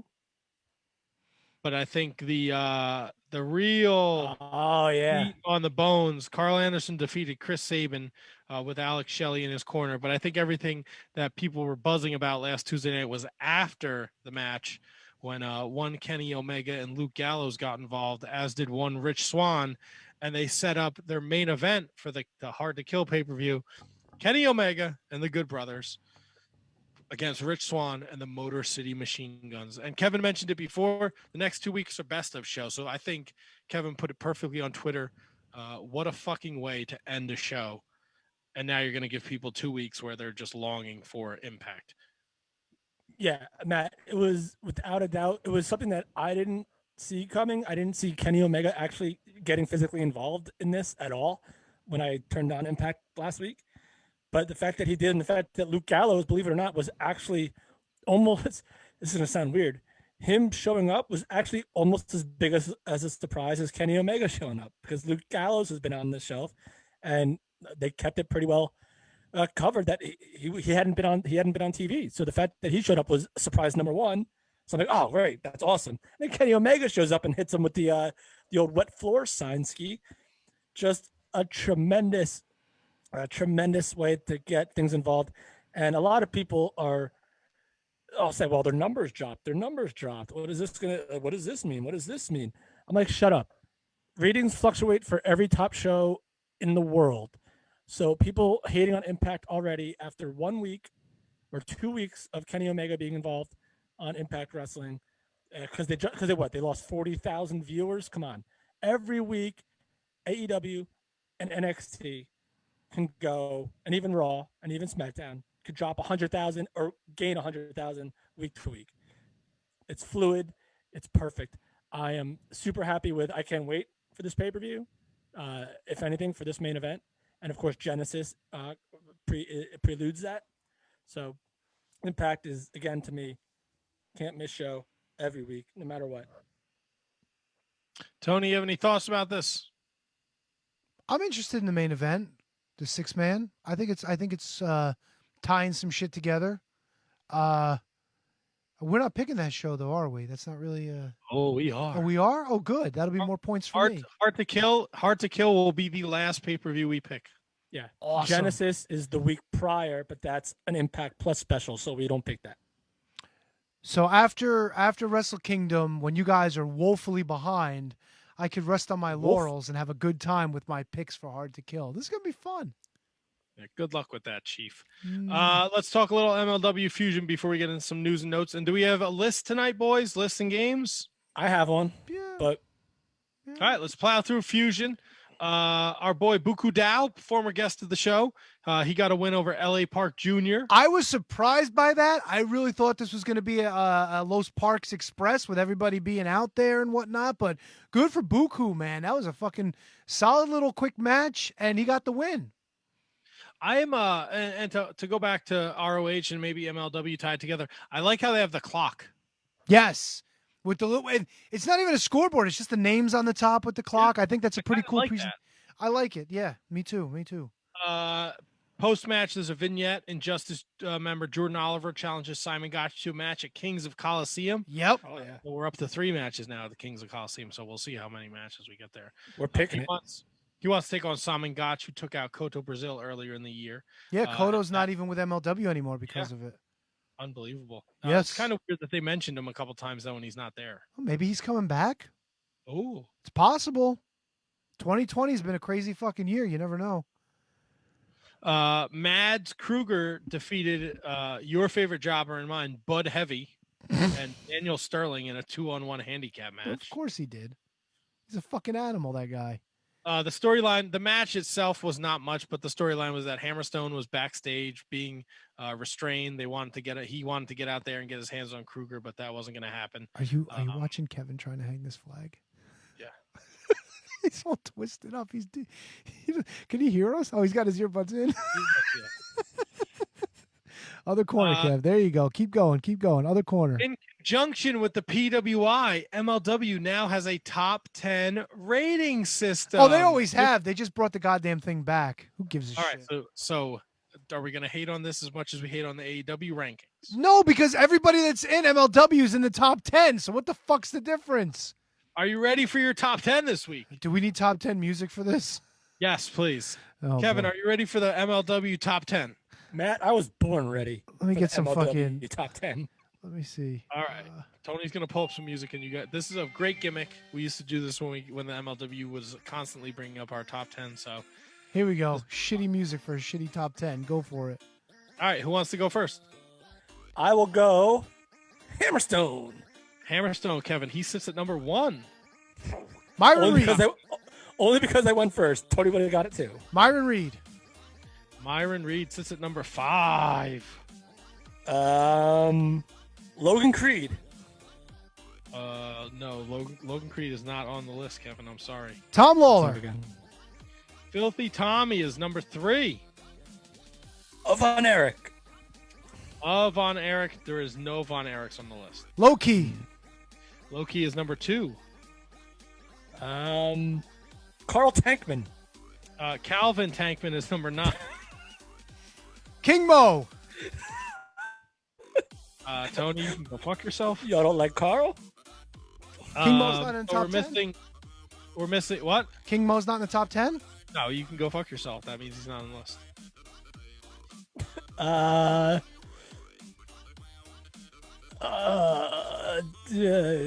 Fatu. Jacob Fatu. Jacob Fatu is not in the top 10. He's the champ. He's not in the top 10. Jordan Oliver. Jordan Oliver is not in the top 10. Mr. Marketable, Richard Holiday. Yes. Richard Holiday sits at number 8. Yes. The most marketable, not Mr. What numbers are we missing? You're missing 10, 7, 6, and 4. Ooh, that many? So all of them. Davey Boy Smith Jr. in the top 10? No, Davey Boy Smith Jr. is a free agent. No, I understand that, but they would have been, whatever. Fuck. Dominic Guarini. No Dominic Guarini. Oh, boo. Mads Kruger. Mads Kruger is number 10. There you go. Mance Warner? No, Mance has been gone a long time. Mance Warner is not in the top 10. He was in a semifinals match on this episode. ACH. Leo Rush? ACH is number 6. Oh. Is Leo Rush on there? No. I don't think you're going to get number 7 and number 4. I'll get him. Really? I'll get him all right. Simon Gotch. No, Simon Gotch is not on the list. I'll get him because you know why I would get him? Because I'm pulling up the MLW roster. That's why I would get him. Fuck, who am I missing? Laredo Kid? Laredo Kid sits at number 7. Ooh, good pull. Oh, LA Park. LA Park is number 4. Bingo! So these are your top 10s. From 10 to 1. Kruger, Tankman, Holiday, Laredo Kid, ACH, Myron Reed, LA Park, Tom Lawler, Low-Key, Alexander Hammerstone. And Carl Tankman. Yes, Carl Tankman is there. To my premonition last week, Oh, boy. Selena De La Renta reveals Yes. that her latest acquisition is Mil Muertes. Mil Muertes. 1,000 deaths.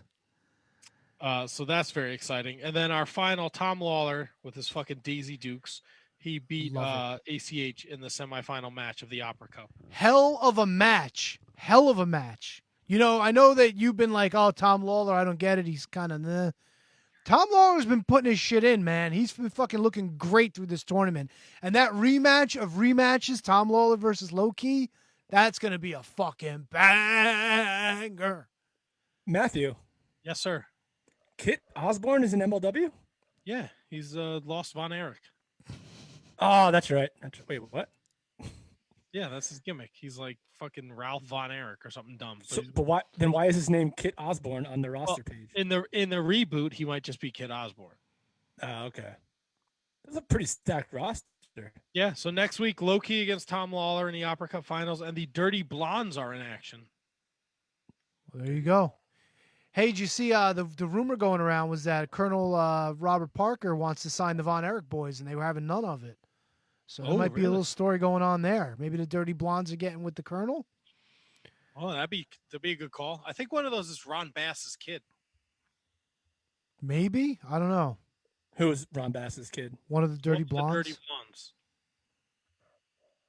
And interesting stuff, man. MLW's must-see TV, and it's less than an hour, and it comes on before Dynamite. So there you go. And if you watch it live, it's when it debuts on YouTube, you get quite a few folks on the MLW roster sitting in and chatting with everybody. We had Hammerstone in, we had Tom Lawler, Selena popped in, so it's pretty funny shit, dude. Get in on it if you can. Watch it live. I like it, T-Donk. It's good stuff. Good stuff. I'm going to run through some quick news and notes. You guys stop me whenever you feel like it. Stop.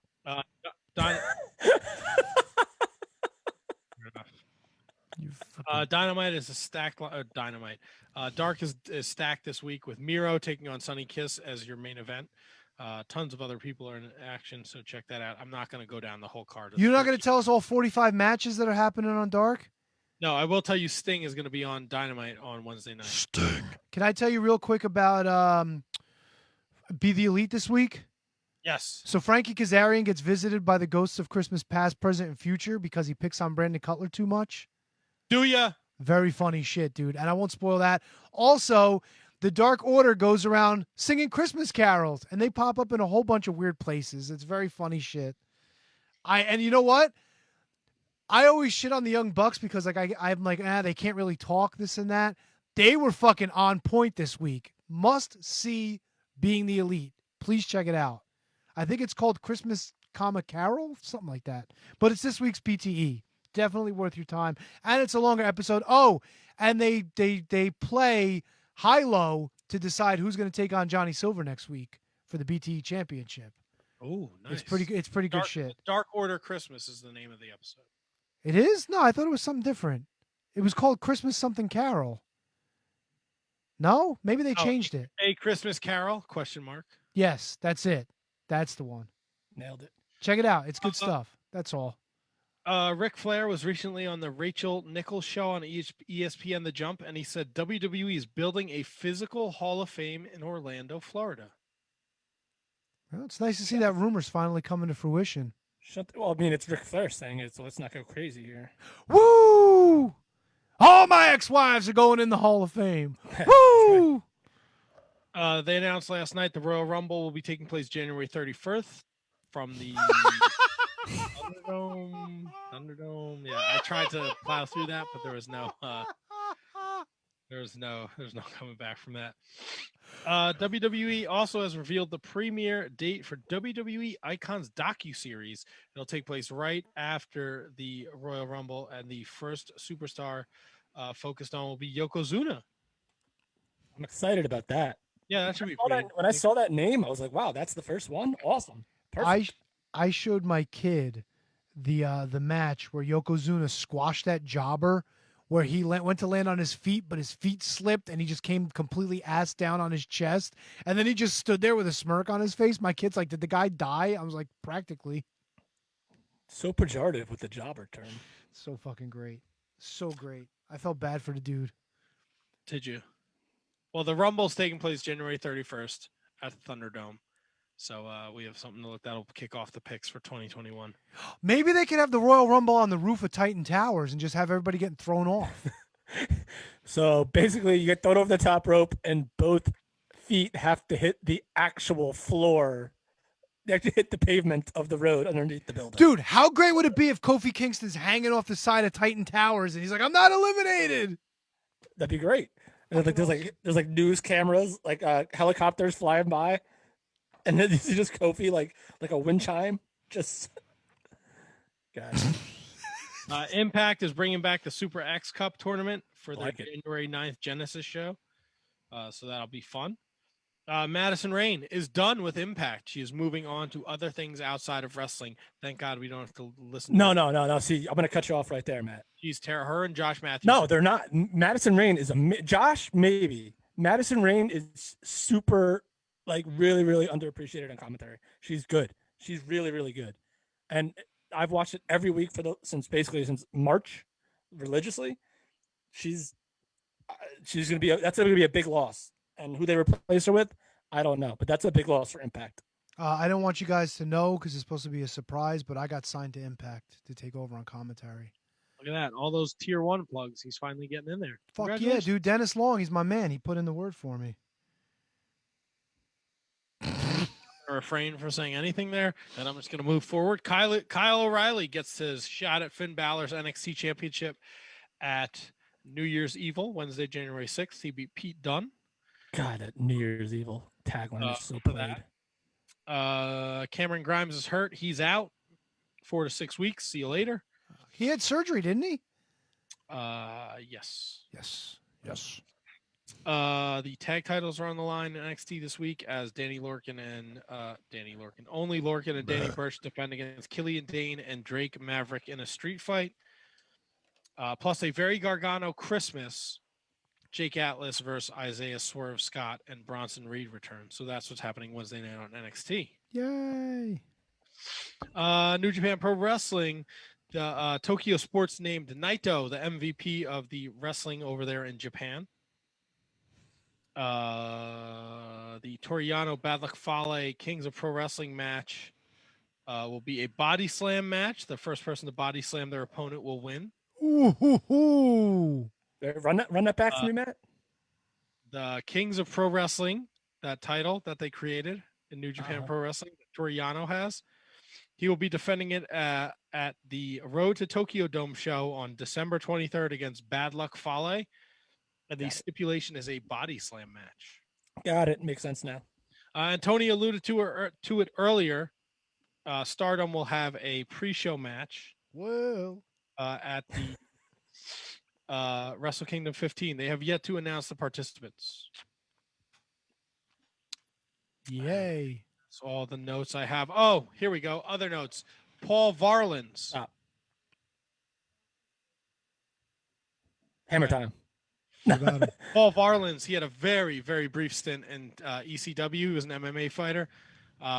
He's in a medically induced coma and on a ventilator from COVID-19 in Atlanta. Jesus.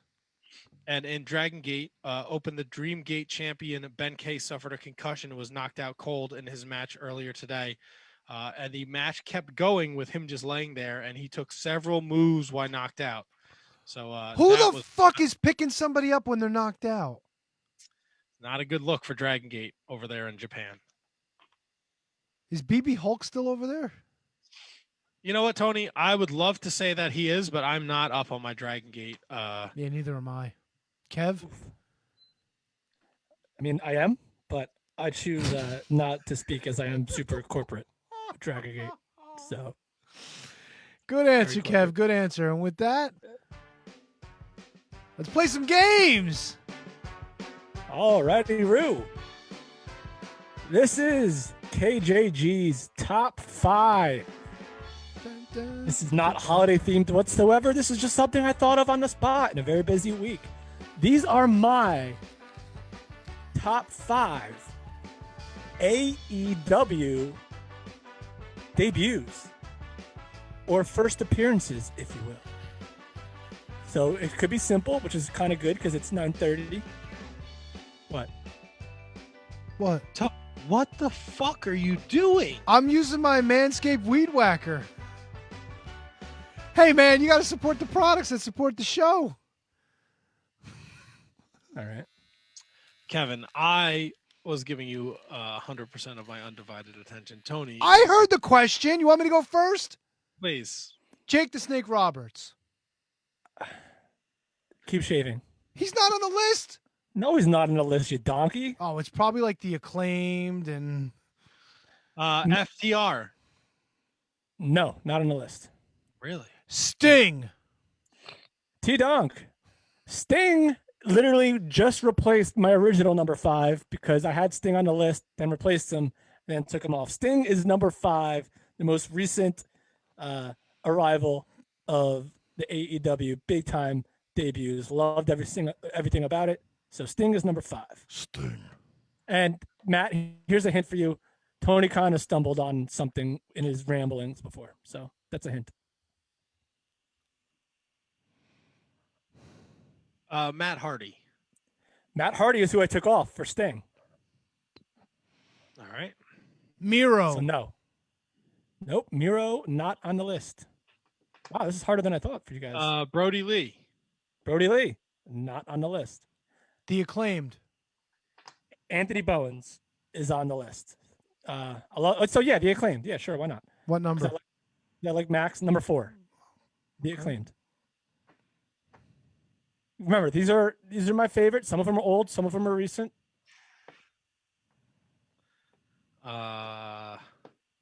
Wait, could their debut have been with the beginning of the company? I have dates. I don't have exact. So I don't know if that's true. I just have the date. So I don't know if that's the exact the day that. No. If you're talking about like press conferences, like Cody, like Young Bucks, Yeah. like Jericho, no. Okay. All right. Well, that eliminates a few people then. Joey Janela. No. Yeah, but Only Joey- because he was a day one guy too. So that's yeah, why. and so was Sonny Kiss, right? Yeah. Yeah. So those. Yeah. So was Daniels and Kazarian. So was Scorpio Sky.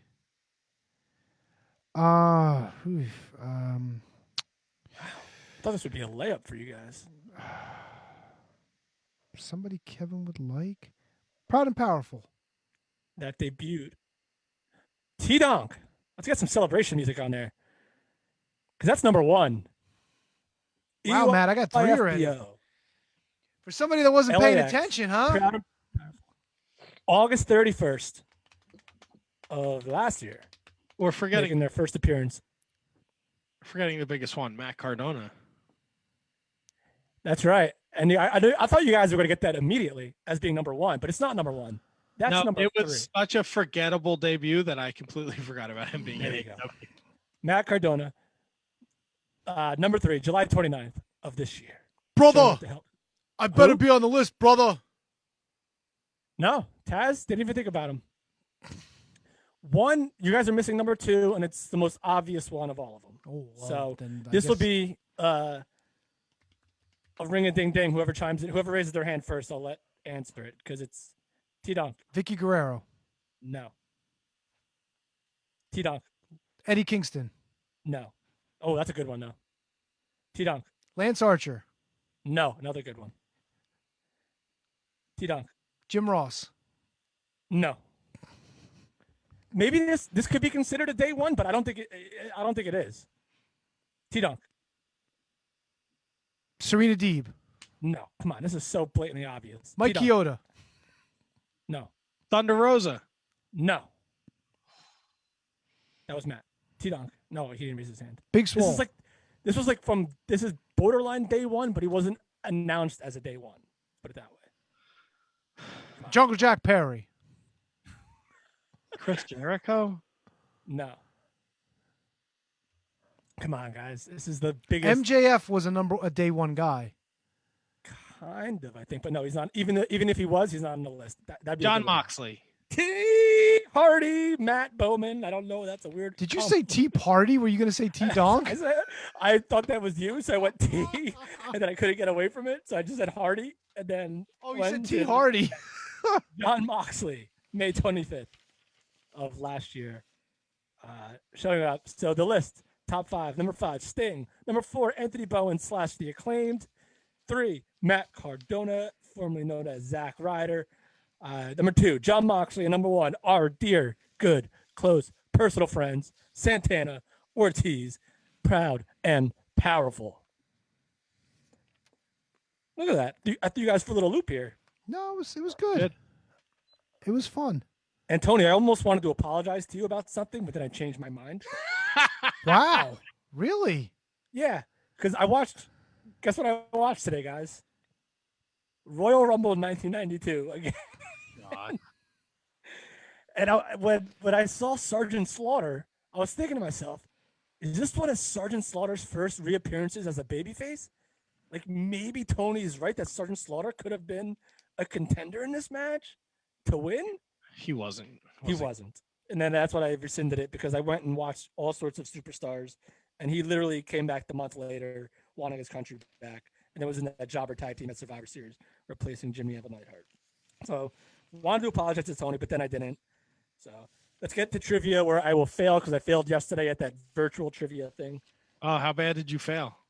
I was in the top 4, but I feel like people were Googling a lot. Fucking so cheaters. there's no way to tell if people were Googling. I didn't. So Fucking cheaters. So Matt, let me ask you this, Matt. Go ahead. The mass transit incident. Who was Mass Transit's tag team partner? Devon Dudley. Devon. Yeah, I guess Axel Rotten.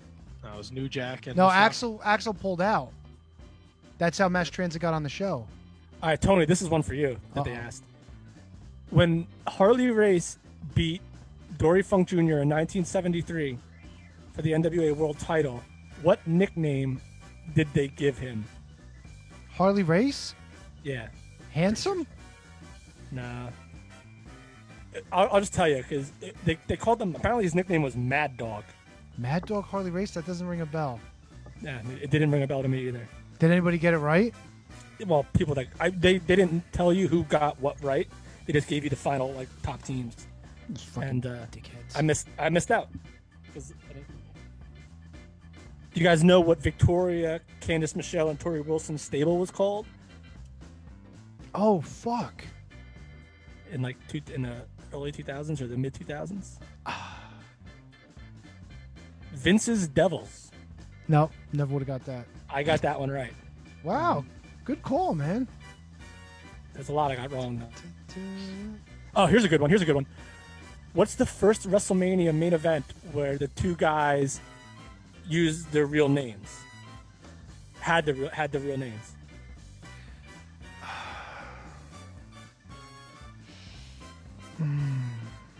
Savage and DiBiase?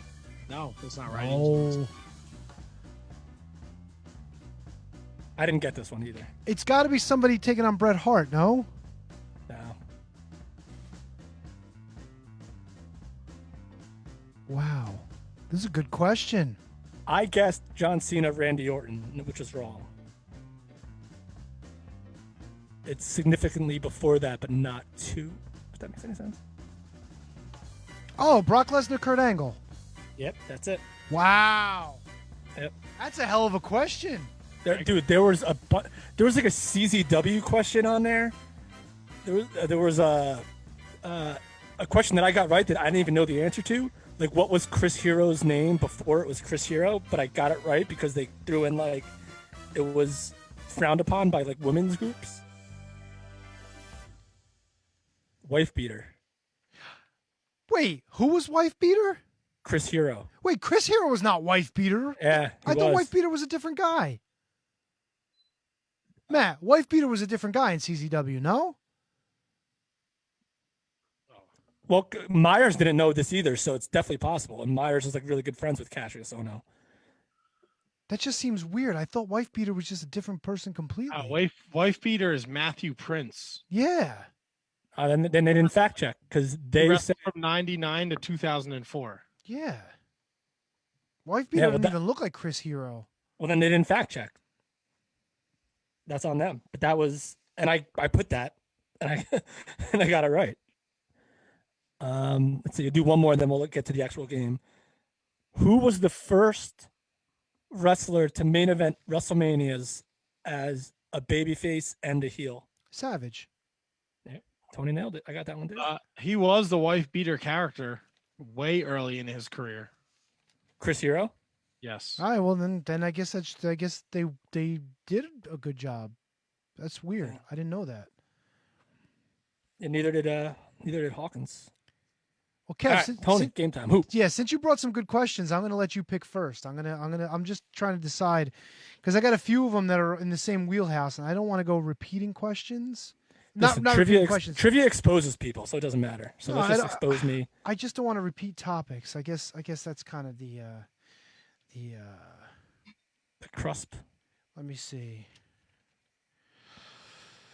All right, I'm gonna go with these two. All right, yeah, let's go with these two. Is this a can you beat? This is Can you beat that? Yeah. You can choose between "Oh no, Sean"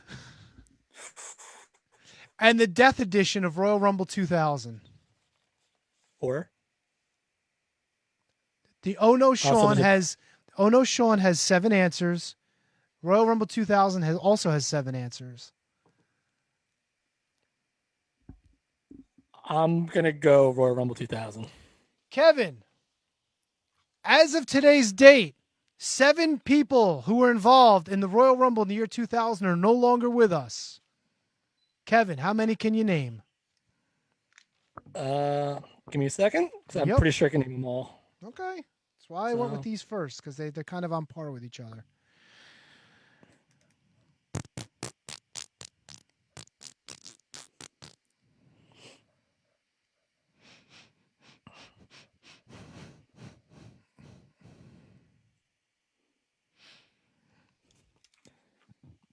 Any day now.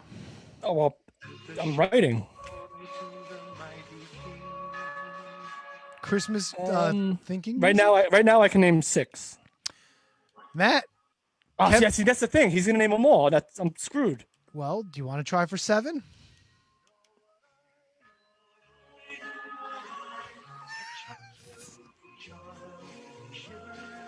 Matt's fucking dancing. Yeah, I'll go 7. Matt, sorry, Kevin's taking you out of play for this one. Kevin, 7 people that were involved in the Royal Rumble in the year 2000 are no longer with us. Whenever you're ready, you said you can name all 7. You can start answering. Grandmaster Sexy. That's 1. He died in 2018 at the age of 46. Big Boss Man. Big Boss Man died in 2004 at the age of 41. That's 2. Test died in 2009 at the age of 33. That's 3.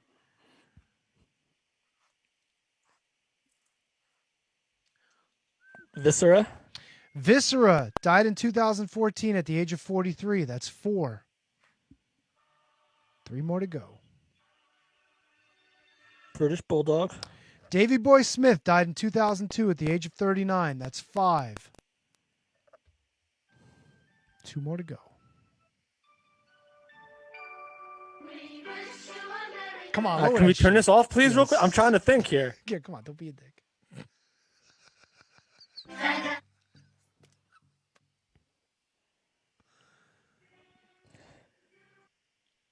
Crash Holly. Crash Holly died in 2003 at the age of 32. You have 1 more to go.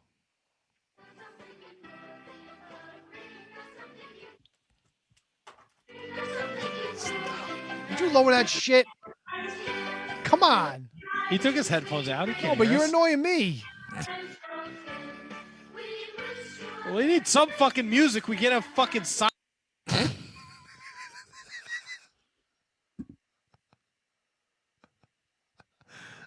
You fucking mute me, motherfucker. Shh, come on, give him a chance. He's thinking. He took his headphones out. He can't hear us. He can hear you. Of course he can hear you. You're loud as shit. Now he's got to put him back in. Kev, you got one? China. Ladies and gentlemen, China died in 2016 at the age of 46. Kevin has run the table. Your first winner, your first point. There you go, Kev. You deserve that applause. She wasn't even on the list. Because I wasn't sure if she was in that one or not, and I was there for that. Well, that's why I said people. That's why I didn't say men. Matt, your question is about your favorite wrestler in the whole wide world, the Heartbreak Kid, Shawn Michaels. Throughout his career in World Wrestling Federation / World Wrestling Entertainment, Shawn Michaels has won 13 championships. Of those championships, he's only lost 7 of them in the ring. You have to tell me who he lost those titles to. How many can you name? Oh, sorry. He lost the title to 7 people in the ring. Yes. Out of the 13 title reigns he had, 7 of them he actually lost in contested matches in a wrestling ring. You have to tell me who he lost those titles to. 7. How many can you name? It sounds tough on paper, but I feel like Matt will nail it. some of these are not so easy. The sad part is, out of 13 championships, 6 of them were not contested in the ring. Fucking terrible. Oh, boy. He had to actually lose to these people. I'm at 3 right now. He's at 3. Do you want to lock that in? Yeah, let's lock in 3 for the time being. Kev, Matt says he can name 3. Oh, I forgot that I still have a chance at this. Actually. Question to you. Can you beat that? You are in the lead. So you got a little cushion here to play with. I can do 4. Matt, Kevin says he's up to 4.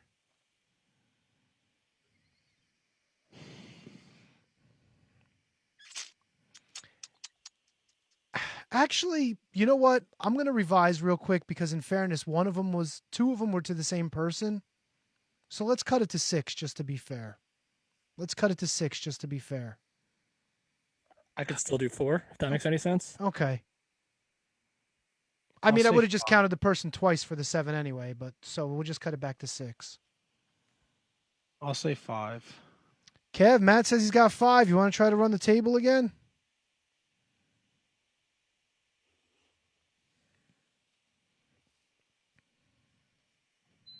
Okay, no, he didn't lose that one.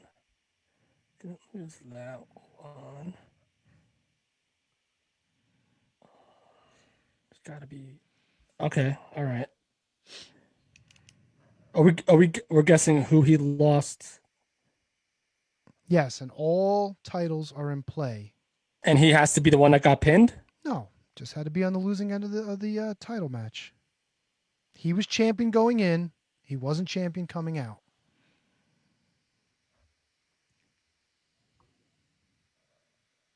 I'll run the table. All right. Kevin, of the 13 title matches that Shawn Michaels was involved in, actually the 13 times Shawn Michaels was champion. Oh, wait a second. I'm taking one back. I can only do 5. All right, so Matt, you said you could do 5, I can only do right? 4. I can only do 4. I'm taking one back, I think. So Matt, were you up to 5? I mean, you know what? That's not fair. I said that I would do that, so I got to commit to that, I guess, right? Because I said it. Matt, your call. No, he doesn't have to if he doesn't want to. All right, I'll do it. I'll just be wrong. Well, Matt, you're at 5. It's up to you. This is your call. I'm at so it's 6. It's 6 because one person he lost twice. So I can't make that 7. It's got to be 6. I'll say 6. No, were you at 5? You could stay at 5. Yeah, you could stay at that. You don't have to go up to 6. Okay, I'm at 5. I think I'm pretty sure I'm going to get one of those wrong. All right. So do you want to try it or do you want to? Because I'm only at 4 right now, so he's.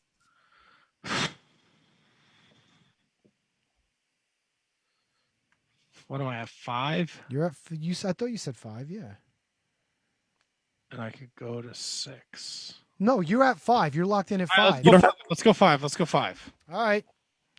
Shawn All right, Michaels has lost championships 7 times in the ring to 6 different people. You said you can name 5 of them whenever you're ready. Austin. Lost to Steve Austin at WrestleMania 14 for the WWF World Championship. That's 1. Triple H. Triple H is the man he lost to twice. He lost the world title at Armageddon in 2002 and the European Championship on Raw in 1997. That's 2.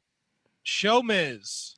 Show Miz was on Raw in February of 2010. That's 3. The Head Shrinkers. Matt, I'm sorry. They did not No. lose to the Head Shrinkers. I don't know where that came from, but How do you not go? Can I chime in here with the ones that I had? Because I did not have Show Miz. I did not have Triple H. Sure. That was a hell of a pull, though, with Show Miz, but go ahead. Marty Jannetty. Marty Jannetty was on Raw in Marty 1993. wasn't even on my list. Damn. Sid. Survivor Series 1996. That's on the list. There's one more. And I have a tag team. Is it a tag team, Tony? Yes. Is it Owen Hart and British Bulldog? No, sorry, it's not. beating him in Austin? No, they vacated the championship in '97. They never lost those belts. But it is a tag team, so it's got to be. And they also dropped the belts in '95 or '94 with him and Diesel, so that's not a loss either. No, they vacated the titles, and there were two times he won the belts with Diesel. One time was vacated, was the first time they won in '94. No, but then it was turned over. The match with Owen and Yoko and Bulldog. That's a different one, but that's not losing it in the ring. That those belts were rescinded and given back. That's not a loss. Okay, so yeah, you don't count that. That's no. Fine. I also didn't count him vacating after the whatchamacallit. He vacated the world title at the Thursday Raw Thursday. He vacated the Intercontinental belt when he was suspended or whatever it was. He also handed the belt over to Dean Douglas, which was not contested in the ring, so I didn't count that. Twice with Diesel, once with Austin was vacated. The one you guys are missing. See, the one I scratched was because technically he could have been considered a champion in the ladder match, but I scratched that off. No, you're right. At WrestleMania, he wasn't champion. Yeah. Well, the one you guys are missing, he was teamed up with John Cena, and there was a battle royal where the titles were on the line, and the Hardys won. Boys, the Hardys won the titles. Yes. So this week, Kevin runs the table 2-0. Kev, welcome back to the winner's circle, my man. Because the China one really threw me off because I keep remembering China as being number 30 in a Rumble, but this one X-Pac was number 30. So I was like, was China even in this? And I was there. So that was the only one that was killing me. And Good, Crash Holly too. I wasn't sure if he was that either. One less question I don't have to come up with for next week. There you go. Unless you guys want to take a shot at it. I got nothing to do. I'm quarantined. Matt, you want to roll or you got a minute? Let's do it. Let's do it real fast. This one is called... Actually, you want to do it as a back and forth? Yes. All right, here we go. Championship Rumblers, the 2010 edition. 16 participants in the 2010 Royal Rumble either went in as former champions or came back after the fact as champion. We're talking WWF/WWE/World/Universal. At some point in their careers, 16 participants in this Royal Rumble were one of those 4 champions. And I'm not counting ECW champions. I'm not counting any other promotion champions. We're talking WWF, WWE, World, or Universal under the WWF/WWE banner. I believe this was billed as the most star-studded Royal Rumble in history. That would be 92. What it was billed as. Dang. Yeah, that's for 2009. So let me turn this fucking music down because now it's annoying me. All right, just fucking cut it. I don't care. All right, who wants to go first? Matt. Dolph Ziggler. Dolph Ziggler went on or was a former world champion twice over. Kevin. John Cena. John Cena, 13-time WWE, 3-time world. Matt. CM Punk. CM Punk, 3 times world, twice WWE. Kevin. Chris Jericho. Chris Jericho, undisputed world 3 times, WCW world twice, and WWF once. That's 4. Matt. Kane. Kane, world and WWF champion. That's 5. Kevin. HBK. Shawn Michaels, WWF world champion 3 times and world champion once. That's 6. Matt. Big Show. Big Show, WWF/E twice, world twice. That's 7. Kevin. Rey Mysterio Jr. Rey Mysterio wasn't in this Rumble. Motherfucker, he wasn't. Matt, you want to keep going? Yes. I want to keep going anyway. All right, well, Matt's going to keep going. Go ahead. Batista. Batista, world champion 4 times, WWE champion twice. Kev. Mark Henry. Mark Henry, former world champion. Matt. Edge. Edge, WWE champion 4 times, world champion 7 times. Kevin. Did we say Triple H? We said no, we didn't say Triple H. World champion 5 times, WWF/E 9 times. The Miz. The Miz, WWE champion. Kevin.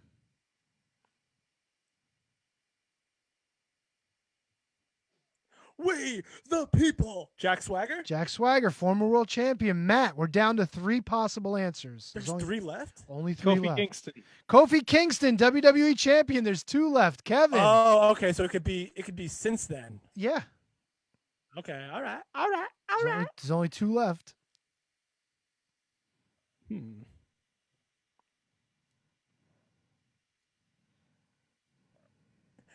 Zach, right now. You almost had me. I don't know. I'll give you a hint. The current champ, Drew McIntyre. Drew McIntyre, WWE champion twice. 1 left, Matt. Who you got? The master of the Punjabi prison match. Yes! Great Khali. Yes! Former world champion Great Khali. Not bad. If you want to throw a monkey wrench in there, T-Donk. I believe this is the Royal Rumble that Beth Phoenix is also in. Well, but she's also not a former WWE, WWF Universal World Champion. She's a women's champion. Come on. Was she even a women's champion? I thought she was a Divas champion.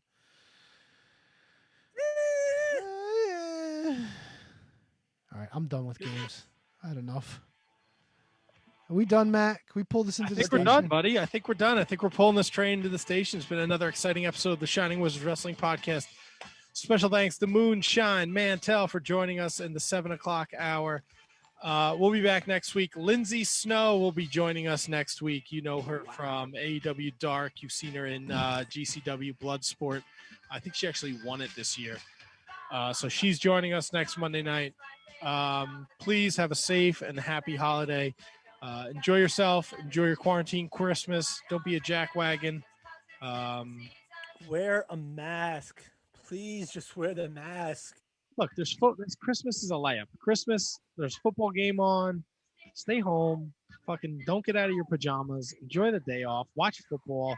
Have some drinks. Exchange some gifts with the people you live with and just enjoy, man. And wipe your balls. And wipe your balls with the crop mop from Manscaped. Follow us on all social media platforms at Wizards Podcast. We do a weekly giveaway on Twitter. So be sure to follow us to find out how you can win. It's probably the easiest giveaway ever. You just have to retweet our pinned tweet. So it's a lot of fun. And that's all I have for you guys. Have a Merry Christmas. Have a safe and happy, healthy one. And we'll be back next Monday for another episode of the Shining Wizard Wrestling Podcast. New Year's edition? Maybe we should do something for New Year's. We'll figure it out. Why don't we drink a little bit? Yes, that's a great idea, Kevin. I love that idea. I'm in. There it is. Don't stutter and stammer through it every episode anyway. So yes, it wouldn't be the first time. January 5th. It would be the 21st time. You suck at English. Good night, everyone. Good night.